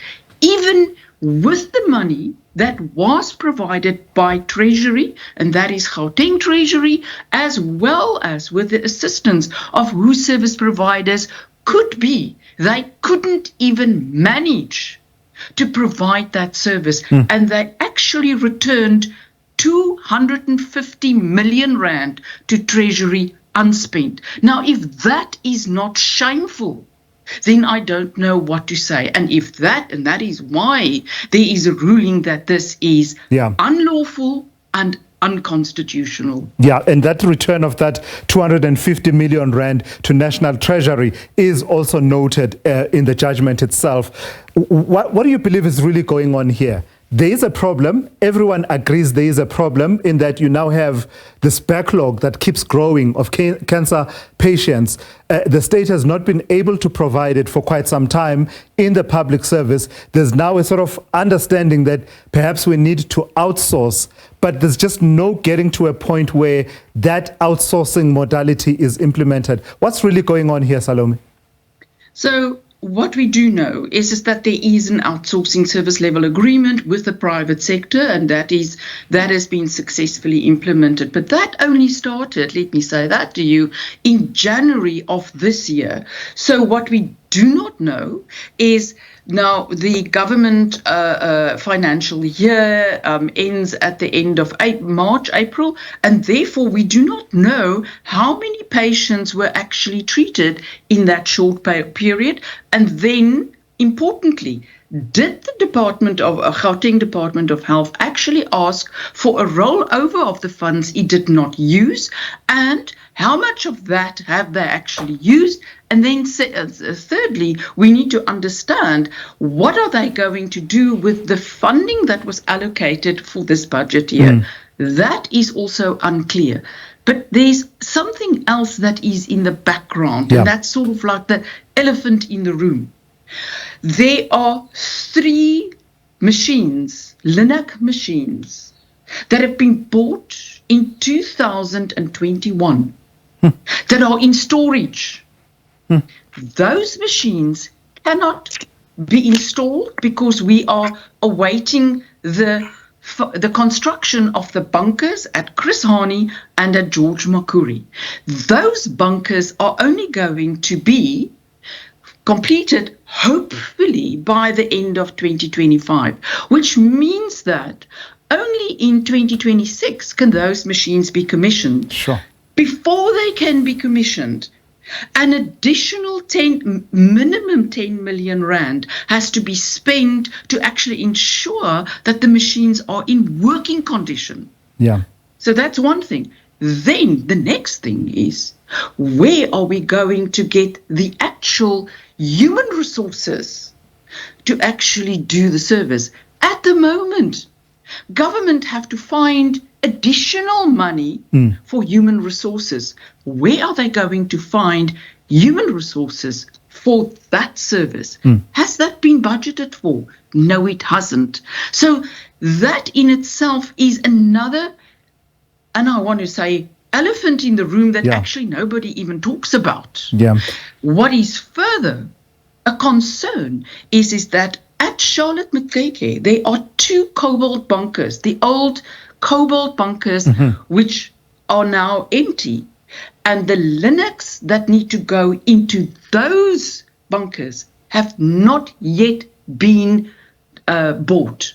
That means that we're still not actually dealing with the functional capacity of Charlotte Maxeke to provide radiation oncology services. And we know that in terms of radiation therapists, they are working with half the number of staff. Yeah. The occupational services dispensation for the radiation therapists have been coming since 2010. And still that hospital has not actually dealt with that matter.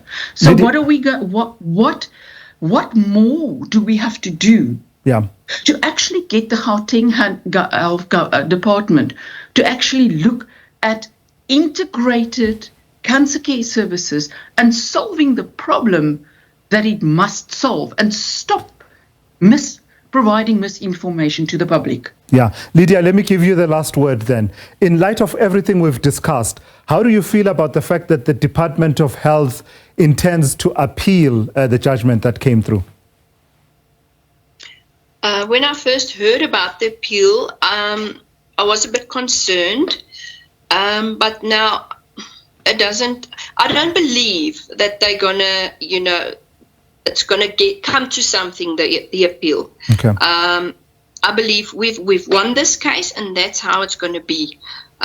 Things are going to start happening, so that the backlog list patients can be receive their radiation, so that the list can eventually, become shorter, so that the patients get their radiation treatment within that 3-month window period they're supposed to. All right. So that they don't have to face recurrences or, have to fear for cancer coming back and for their lives. Yeah. All right. I've got to thank you both for joining me this afternoon. That's Lydia Stats, who is a cancer patient, as well as Salome Maya from the Cancer Alliance, talking about the delays in radiation and oncology services in Gauteng. Just that conflict in terms of getting those services going. So that's how it's looking in this hour of The Week Ahead. Stand by. Coming back at the top of the hour with more for you.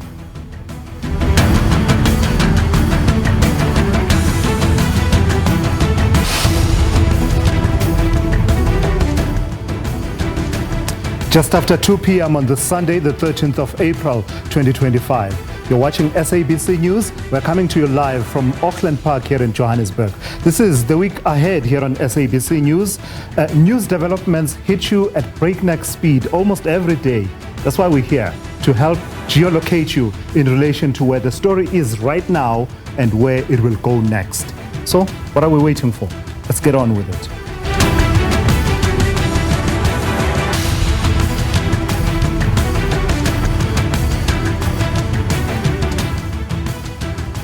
In your headlines, the ANC in KwaZulu-Natal has welcomed the reopening of an inquest into the death of Inkosi Albert Luthuli and prominent anti-apartheid lawyer Griffiths Mxenge. The party says this is the right step in seeking justice for the hundreds of struggle heroes who died under mysterious circumstances. The Basic Education Minister Sivuwe Kwahube says her department is still facing a critical shortage of schools for children with special needs. April marks National Autism Acceptance Month. Hey, good afternoon. We've got lots of developments that we are watching again in this hour, including the preparations for that busy period, right? A busy period on our roads. And let's take you there exactly at this point. The Transport Minister, Barbara Creecy, is leading a high-impact multi-agency road safety operation on the N2 at King Neptune in the Eastern Cape. This is in collaboration with the local and national traffic enforcement teams. This initiative forms part of a broader campaign to curb road fatalities and promote responsible driving during one of the year's busiest travel periods. SABC News reporter Lerato Fekisi has more on that story. Well, a very good afternoon. We are broadcasting from Gqeberha, where a multidisciplinary team has been set up to start the National Road Safety Campaign. You understand that Easter time in the Eastern Cape is a time where there are huge fatalities, and the Eastern Cape, the National Department of Transport, is ensuring that there are zero fatalities as we go towards the Easter season. I'm joined now by the Deputy Minister of Transport, Ms. Mkhuleko Hlengwa. Deputy Minister, you are here to ensure that come Easter, the roads are safe and people are driving and not intoxicated. Well, absolutely. We are wanting to ensure that all systems go for the Easter weekend. But you'll recall that Minister launched the Easter weekend program a few weeks ago, ahead of the long weekend of March 2021, precisely because we are saddled with some 3-4 long weekends up until the May Day.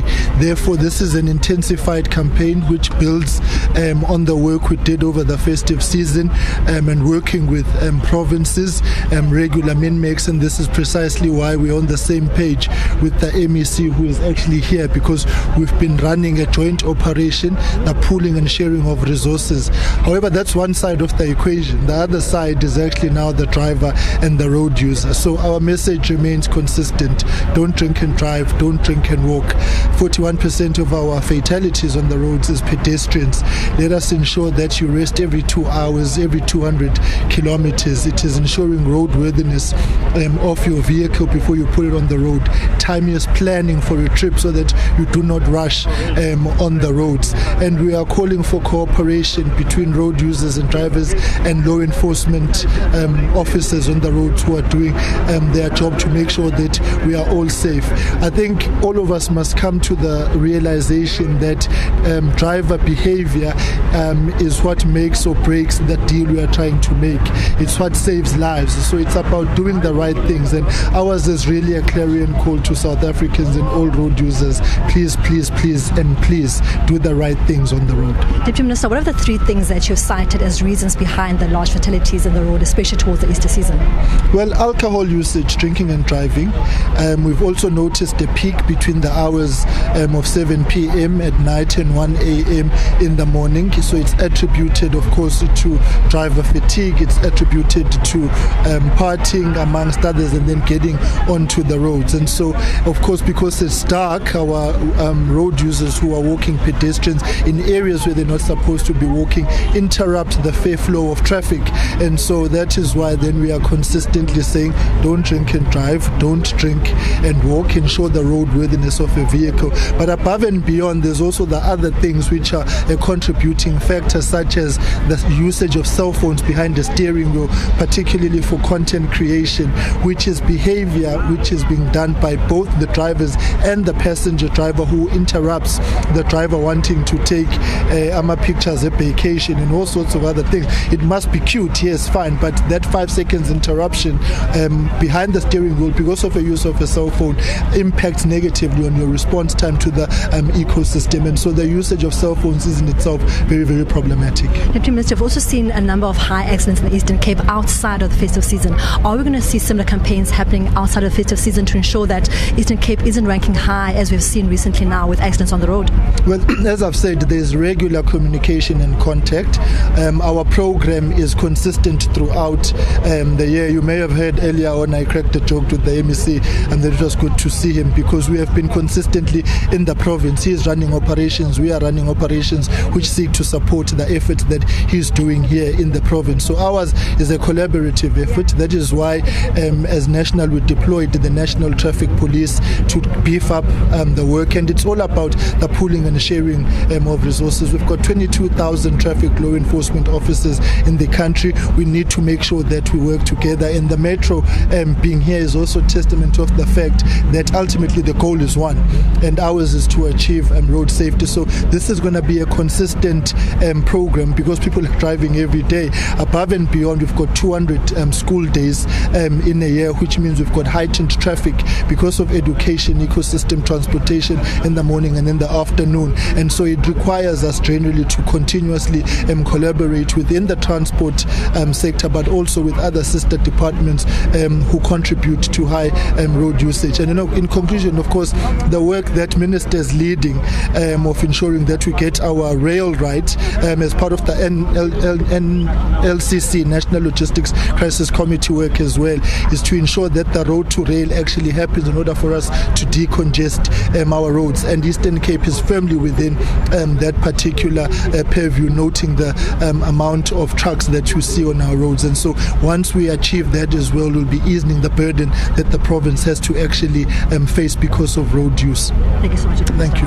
That was Deputy Minister of Transport, Mr. Mkhuleko, speaking about the importance of this campaign, saying that outside the campaign, the Eastern Cape and the national government have teamed together to collaboratively find ways to try and decrease the number of fatalities on the road, saying that interestingly the number of fatalities that are the highest are pedestrians at 41%, saying that they also need to address the issue of drunk and driving, making sure that the cars are roadworthy to be on the road, but ultimately saying that it's a collaborative effort by national and provincial government working together to see what they can do to decrease fatalities on the road in the Eastern Cape and also nationally as well. For now, let's go back to the studio.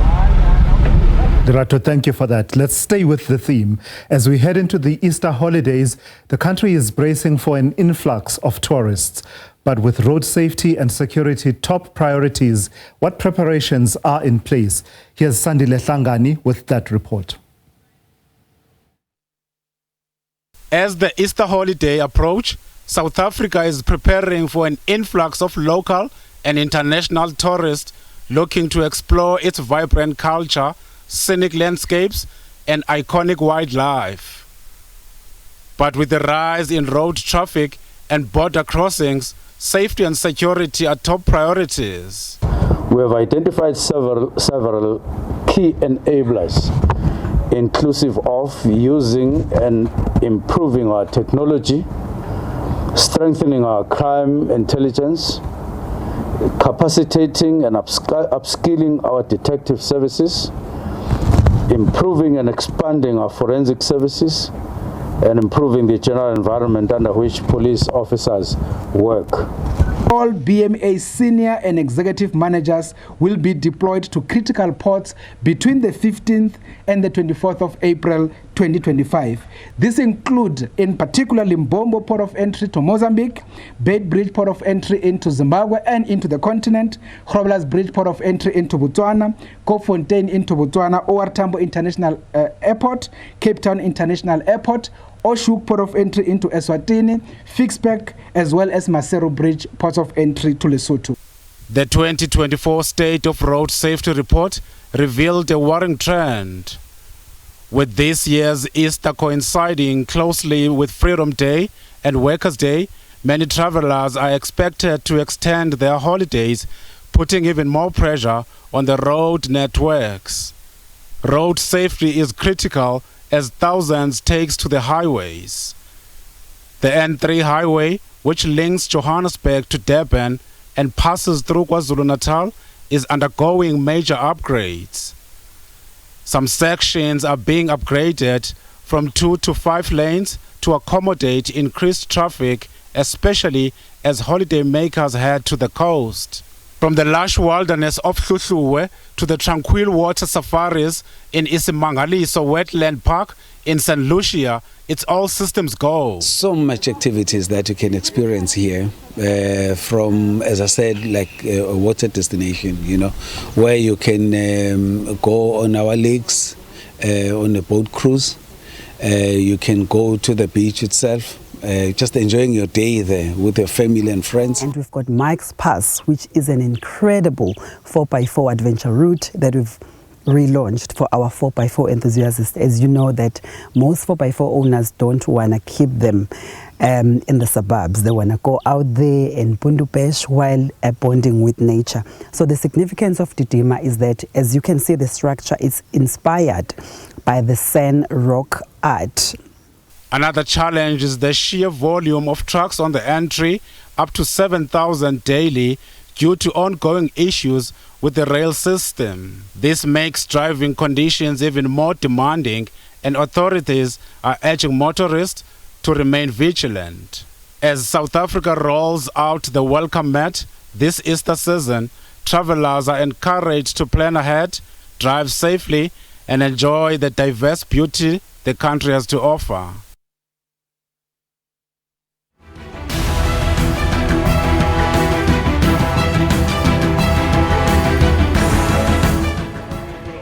Inkosi Albert Luthuli was a teacher and a trade unionist. He was elected president of the African National Congress Liberation Movement in 1952. For over 50 years, the Luthuli family has sought clarity, harboring doubts about the findings of the official inquest conducted by the apartheid regime. The regime's reports concluded that Luthuli was fatally hit by a train on a railway bridge near his home in Groudeville. The Justice Ministry acknowledged the persistent speculation surrounding the incident, stating that the exact circumstances remained unclear. Luthuli's grandson, Sandile Luthuli, says the unresolved matter has remained a sore point for the family. It's for the correction of a historical record. And that correction will hopefully debunk the myth around the existence of some mysterious train accident, right? At the same time, it's an opportunity to actually unravel to the nation this historical conundrum about one of their revered leaders. The Justice Department previously stated that the National Prosecuting Authority was collaborating with experts to reconstruct the crime scene. The Luthuli family says it's in full support of the investigative approach. Yes, it has been 57 years since our grandfather passed away. But there are ways and means in which these events can actually be pieced together. And I believe that the Directorate for Priority Crime Investigations in the NPA has taken the scientific approach to dealing with this matter. We are blessed in that my grandfather still has two surviving daughters in the form of Dr. Albertina Luthuli and Ambassador Thandeka Luthuli Tsabashe. And those really would be the two key persons who can offer a perspective from a family background. In addition to Luthuli, the NPA is also investigating the murder of prominent Durban human rights lawyer Mlungisi Griffiths Mxenge. Mxenge was brutally stabbed over 40 times, with his body discovered on a sports field in Umlazi, south of Durban, on November 19, 1981. An initial inquest into his death failed to identify the culprits, but subsequent inquiries revealed that orders to kill Mxenge came from Vlakbas commander Dirk Coetzee. We believe that this inquest that is starting on Monday, the 14th of April, will reopen and tell the people of South Africa and the whole world about the real truth of how our people's chief, Luthuli, was murdered. Secondly, we are also very happy that the NPA is also reopening the inquest on the murder of Griffiths Mxenge, an anti-apartheid lawyer who spent years on Robben Island and was at the forefront of the United Democratic Front as well as the ANC. So all these two inquests, we believe, will set us all free. Coetzee and his associates Almon Nofomela and David Chikalanga were granted amnesty for Mxenge's murder by the Truth and Reconciliation Commission before they could be sentenced. However, the Justice Ministry highlighted new evidence indicating that critical information was omitted in the TRC and the initial inquest. Both inquests will be heard at the Pietermaritzburg High Court on Monday. I'm Nuntlani Pamakwaza for SABC News in Durban. To this now, Autism SA in the Northern Cape says it will consolidate its awareness programs to ensure government prioritizes autism services in the country. The organization held a Hoot for Autism awareness campaign in Kimberley.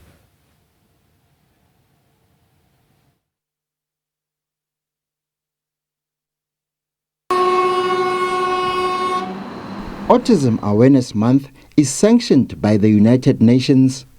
The campaign is observed globally during the month of April, and it aims to raise awareness about people with autism throughout the world.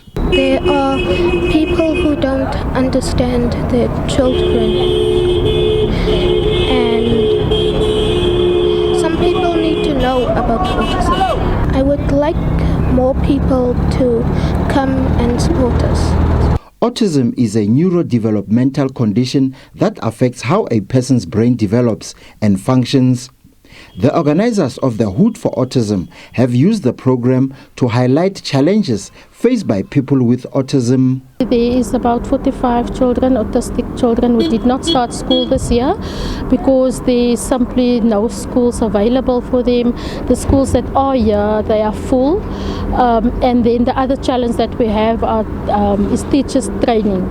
We need teachers to be trained so that, government is preaching inclusion.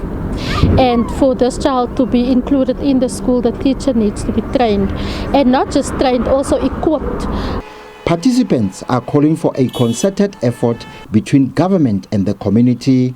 There are plans in place, infrastructural plans, as well as other plans to ensure that we get practitioners trained that can teach inclusive education and are able to support, more holistically our little children with autism. Today we are here to raise the awareness about autism because we know most of the community doesn't know about this condition. So now today we are here just to raise that so that they can come out. Some parents have also reiterated the call for government to prioritize people living with autism. Autism is not a disease. All we need to do as parents, as community, we have to accept it. Organizers are confident the campaign will attract more people. Tabiso Khadebe, SABC News, Kimberley. Yeah, so the broader context of that all is that April is Autism Awareness Month. So let's take the conversation forward. I'm joined now by Bongiwe Liepile, a mother to an autistic child, as well as Jackie Patterson, an occupational therapist. Good afternoon, and thank you to the both of you for joining me. So let me start with you, Jackie. Just for background and context, right? It's easier to just say autism, but I believe the full word and full name is autism spectrum disorder. But what exactly are we talking about when we're talking about autism? So autism is known as a spectrum because there's a range of difficulties and strengths that everyone with autism experiences. So there may be, they may have more or less communication, more or less social difficulties. So that's why it's called a spectrum. There is no recipe, there is no box that you can fit a person with autism into because they have different strengths and difficulties. And am I correct in understanding that it's it's a brain-related disorder that then has manifestations that impact on a child's ability, including social interactions and the likes? Just explain for us what parents should be looking out for. Okay, so children are born with autism. It may not present until the age of about 2, but they are born with autism. So their brain looks normal if we look at it diagnostically, but the way that it functions is different. So these children have, or these people with autism have differences in social and communication. So they socialize and communicate differently to what a neurotypical person would. And then you would also see different behaviors. So you would see repetitive behaviors and routines, and these are generally related to your sensory processing or your sensory differences. Yeah. Bongiwe, let me bring you into this conversation. Just take us through your journey of raising a child with autism. Just the first indications that there may be something you need to attend to and get properly identified, and then coming to terms with that being autism and then adjusting accordingly in terms of how you raise the child. Okay, so firstly, what I saw as the doctor has mentioned that it's a development disorder. So you don't see it from the time that you are pregnant or when the time of birth, but you see it during the development stages of the child. So what my child experienced was something called a regress, which means that he was able to reach his milestones very fast. He could talk. By one, he would walk. By one, he would sing. He would do his ABCs. But as soon as he reached 2, then that is when the regress happened. So instead of the words getting added, they became fewer and fewer, lesser and lesser and lesser. So that is when that is when the notice comes in, because the speech is supposed to increase, but instead of increasing, it started to decrease. So that is when I started with the therapist, the speech therapist. That is the first step that I took, because I didn't know anything about autism. To be honest, I didn't know there was a condition called autism myself up until I reached the diagnosis. But the first person that I saw was a speech therapist. Then the speech therapist referred us to an occupational therapist. From the occupational therapist, then we went to the neurodevelopment pediatrician. That is where we got the diagnosis of autism. Yeah. Just tell me about the adjustment, because you're talking about a regression in terms of reaching milestones such as walking, speech, interaction, responding to when the child's name is called, etc. Just that adjustment that happens with you, because as you say, this is not something that's diagnosed while you are pregnant or very early. So, every parent wants to see their child hitting certain milestones. Take me through the journey of you adjusting and accepting that you're raising a child with special needs with autism. Well, the adjustment came at a later stage. The first stage that I went through was the in denial stage. So this is the stage where you get the diagnosis, but you don't know what autism is, you tend to be in denial of it because you cannot accept something that you do not know or you are not aware of. Then comes a stage of now trying to fix the child. Now you try all this kind of things to make sure that your child is able to hit those milestones. You buy things that are advertised, you go on Google, you research, you just dive in the fixing of the child, because now you want to fix this thing that is called autism. You want to make sure that your child is cured from autism, because you can imagine how painful and frustrating it is as a parent having a child. Already when you have a child, it's like the future of your child is already laid out. You know the schools that you want to take your child to. You picture yourself taking that child wearing this kind of uniform. Being able to socialize or go on gatherings with the child. Now the reality sinks in that all that dream is actually not gonna be possible. Yeah. So now you go into the stage of mourning the child that you thought you're going to have. So the adjustment doesn't come as quickly and the acceptance doesn't come as quickly because now you need to mourn the child that you wished you're going to have, and now need to face the reality of this child is a special needs child. This child will need extra care or extra resources. Now this child, now you need to start teaching your child who was able to speak how to speak again. Your child who was able to hold a pen, how to hold a pen so that they can be able to write. Now it's like instead of moving forward, you guys are moving backwards. But up until the acceptance comes in, only then are you able to move forward. But you need to go through the in denial and the grieving stages for you to be able to manage a child with autism. Jackie, how common are the experiences such as the ones that Bongiwe is sharing, in as far as parents coming to terms and accepting and, importantly, adjusting for the child that they are raising? I think that it's most parents who I've had experience with have to go through this journey. It's not an easy journey, as Bongi said.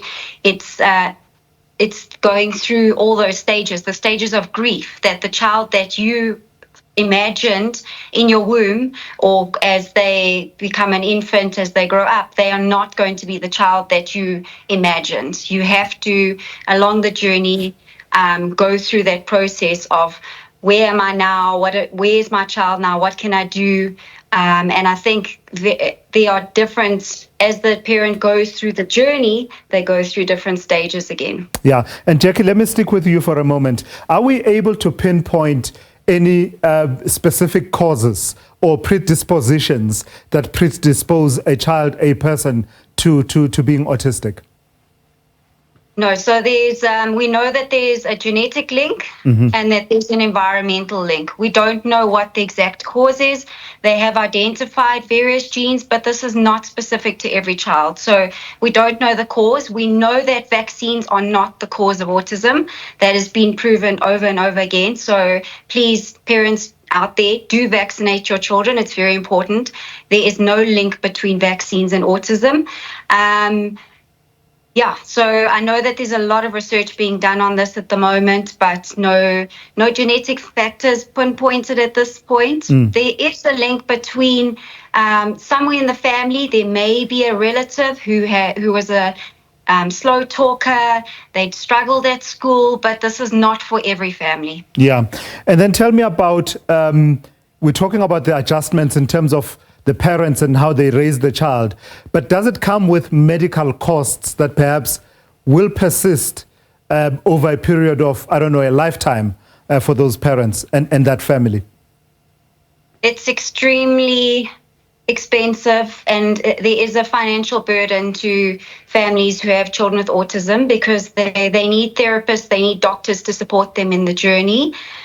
This is available through the state, but there's not enough resources. So there is a call to action for the government at the moment to please, beyond awareness and acceptance, we need action now. And this is coming not only from our parents of children with autism, but also from our autistic adults. We need action now beyond just the policies. Yeah.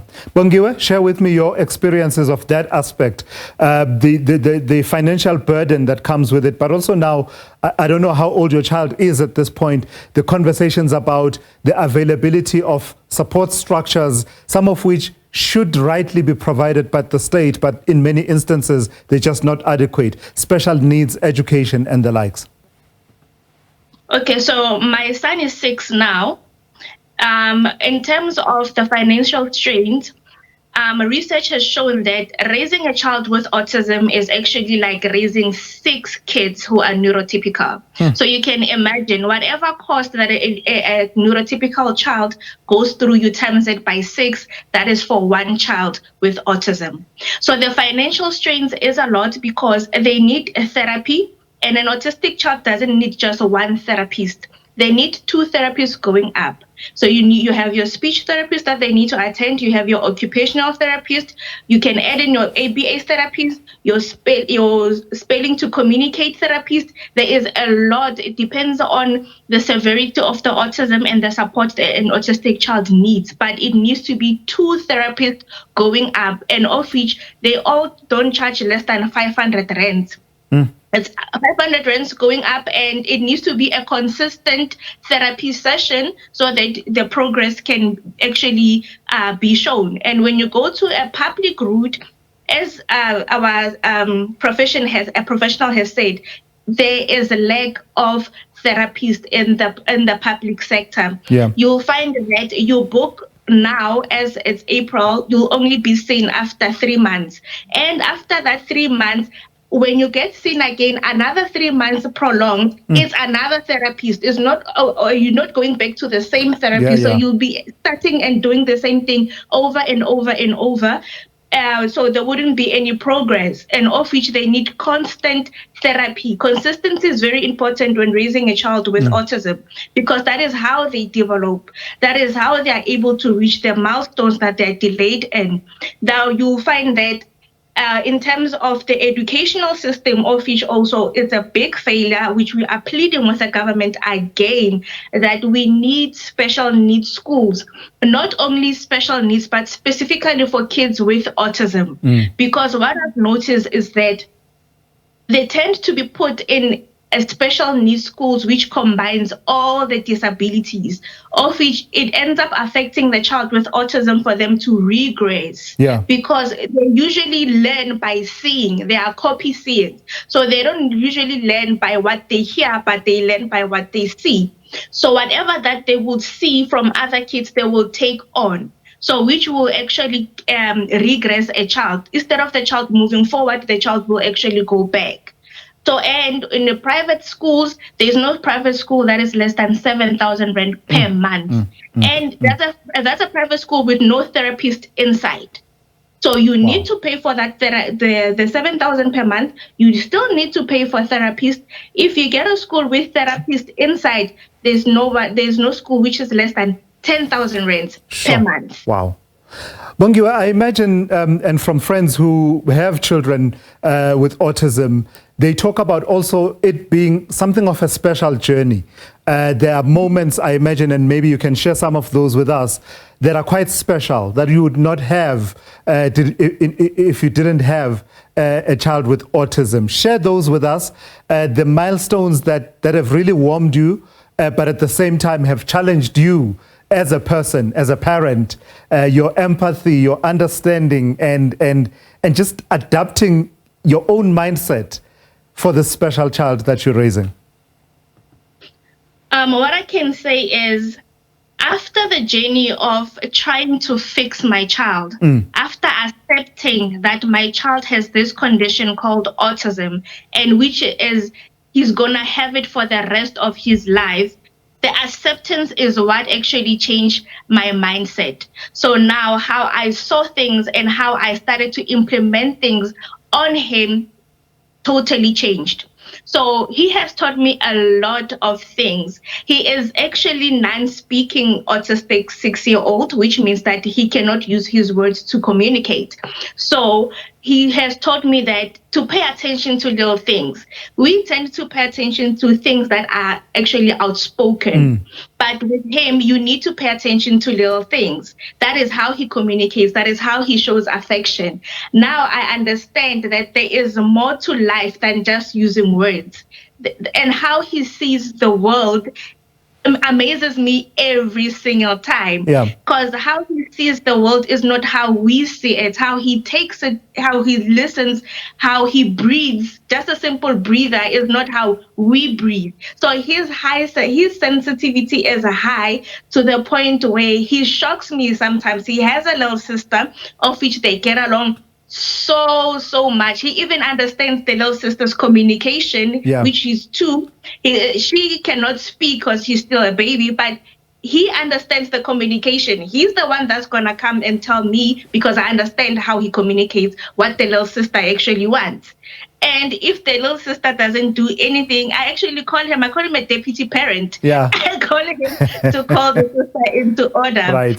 So already he has shown me that the strength of leadership that he has, and that his autism is actually not a bad thing. His autism is actually not something that is a limitation. But if I invest in his autism, he can actually be a very successful human being. Let me end it off with you, Jackie. What is the big takeout for you, for anyone watching at home, parents of autistic children, but also just society broadly, but also talk and weave into that your message about the ability to, help this child grow and also on a journey towards independence as they grow?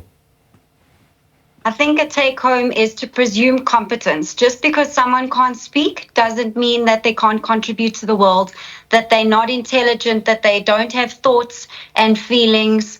These are human beings, and we need to accept all types of human beings, and rather see it, rather than a disability, as a different ability. And then also looking at the motto this year is nothing for us without us. Listening to our autistic voices, whether speaking or non-speaking, they have ways of communicating. They need to guide us as a country. They need to guide the government in terms of what they need as human beings, as contributing members of our society. All right, I've got to thank you both for having this conversation with me this afternoon. That's Jackie Patterson, who is an occupational therapist, as well as Bongiwe Liepile, a mother of an autistic child there. I've learned a lot from that conversation, I must say. And these are the kinds of conversations that one would hope that, especially in a month like this, we would emphasize and listen and really get to understand some of these issues. And that will do it for the week ahead here on SABC News. I tell you what, we've briefed you on what the story is, where the story is at the moment and where it will go next. So go on out there and face the world with confidence. Cheers.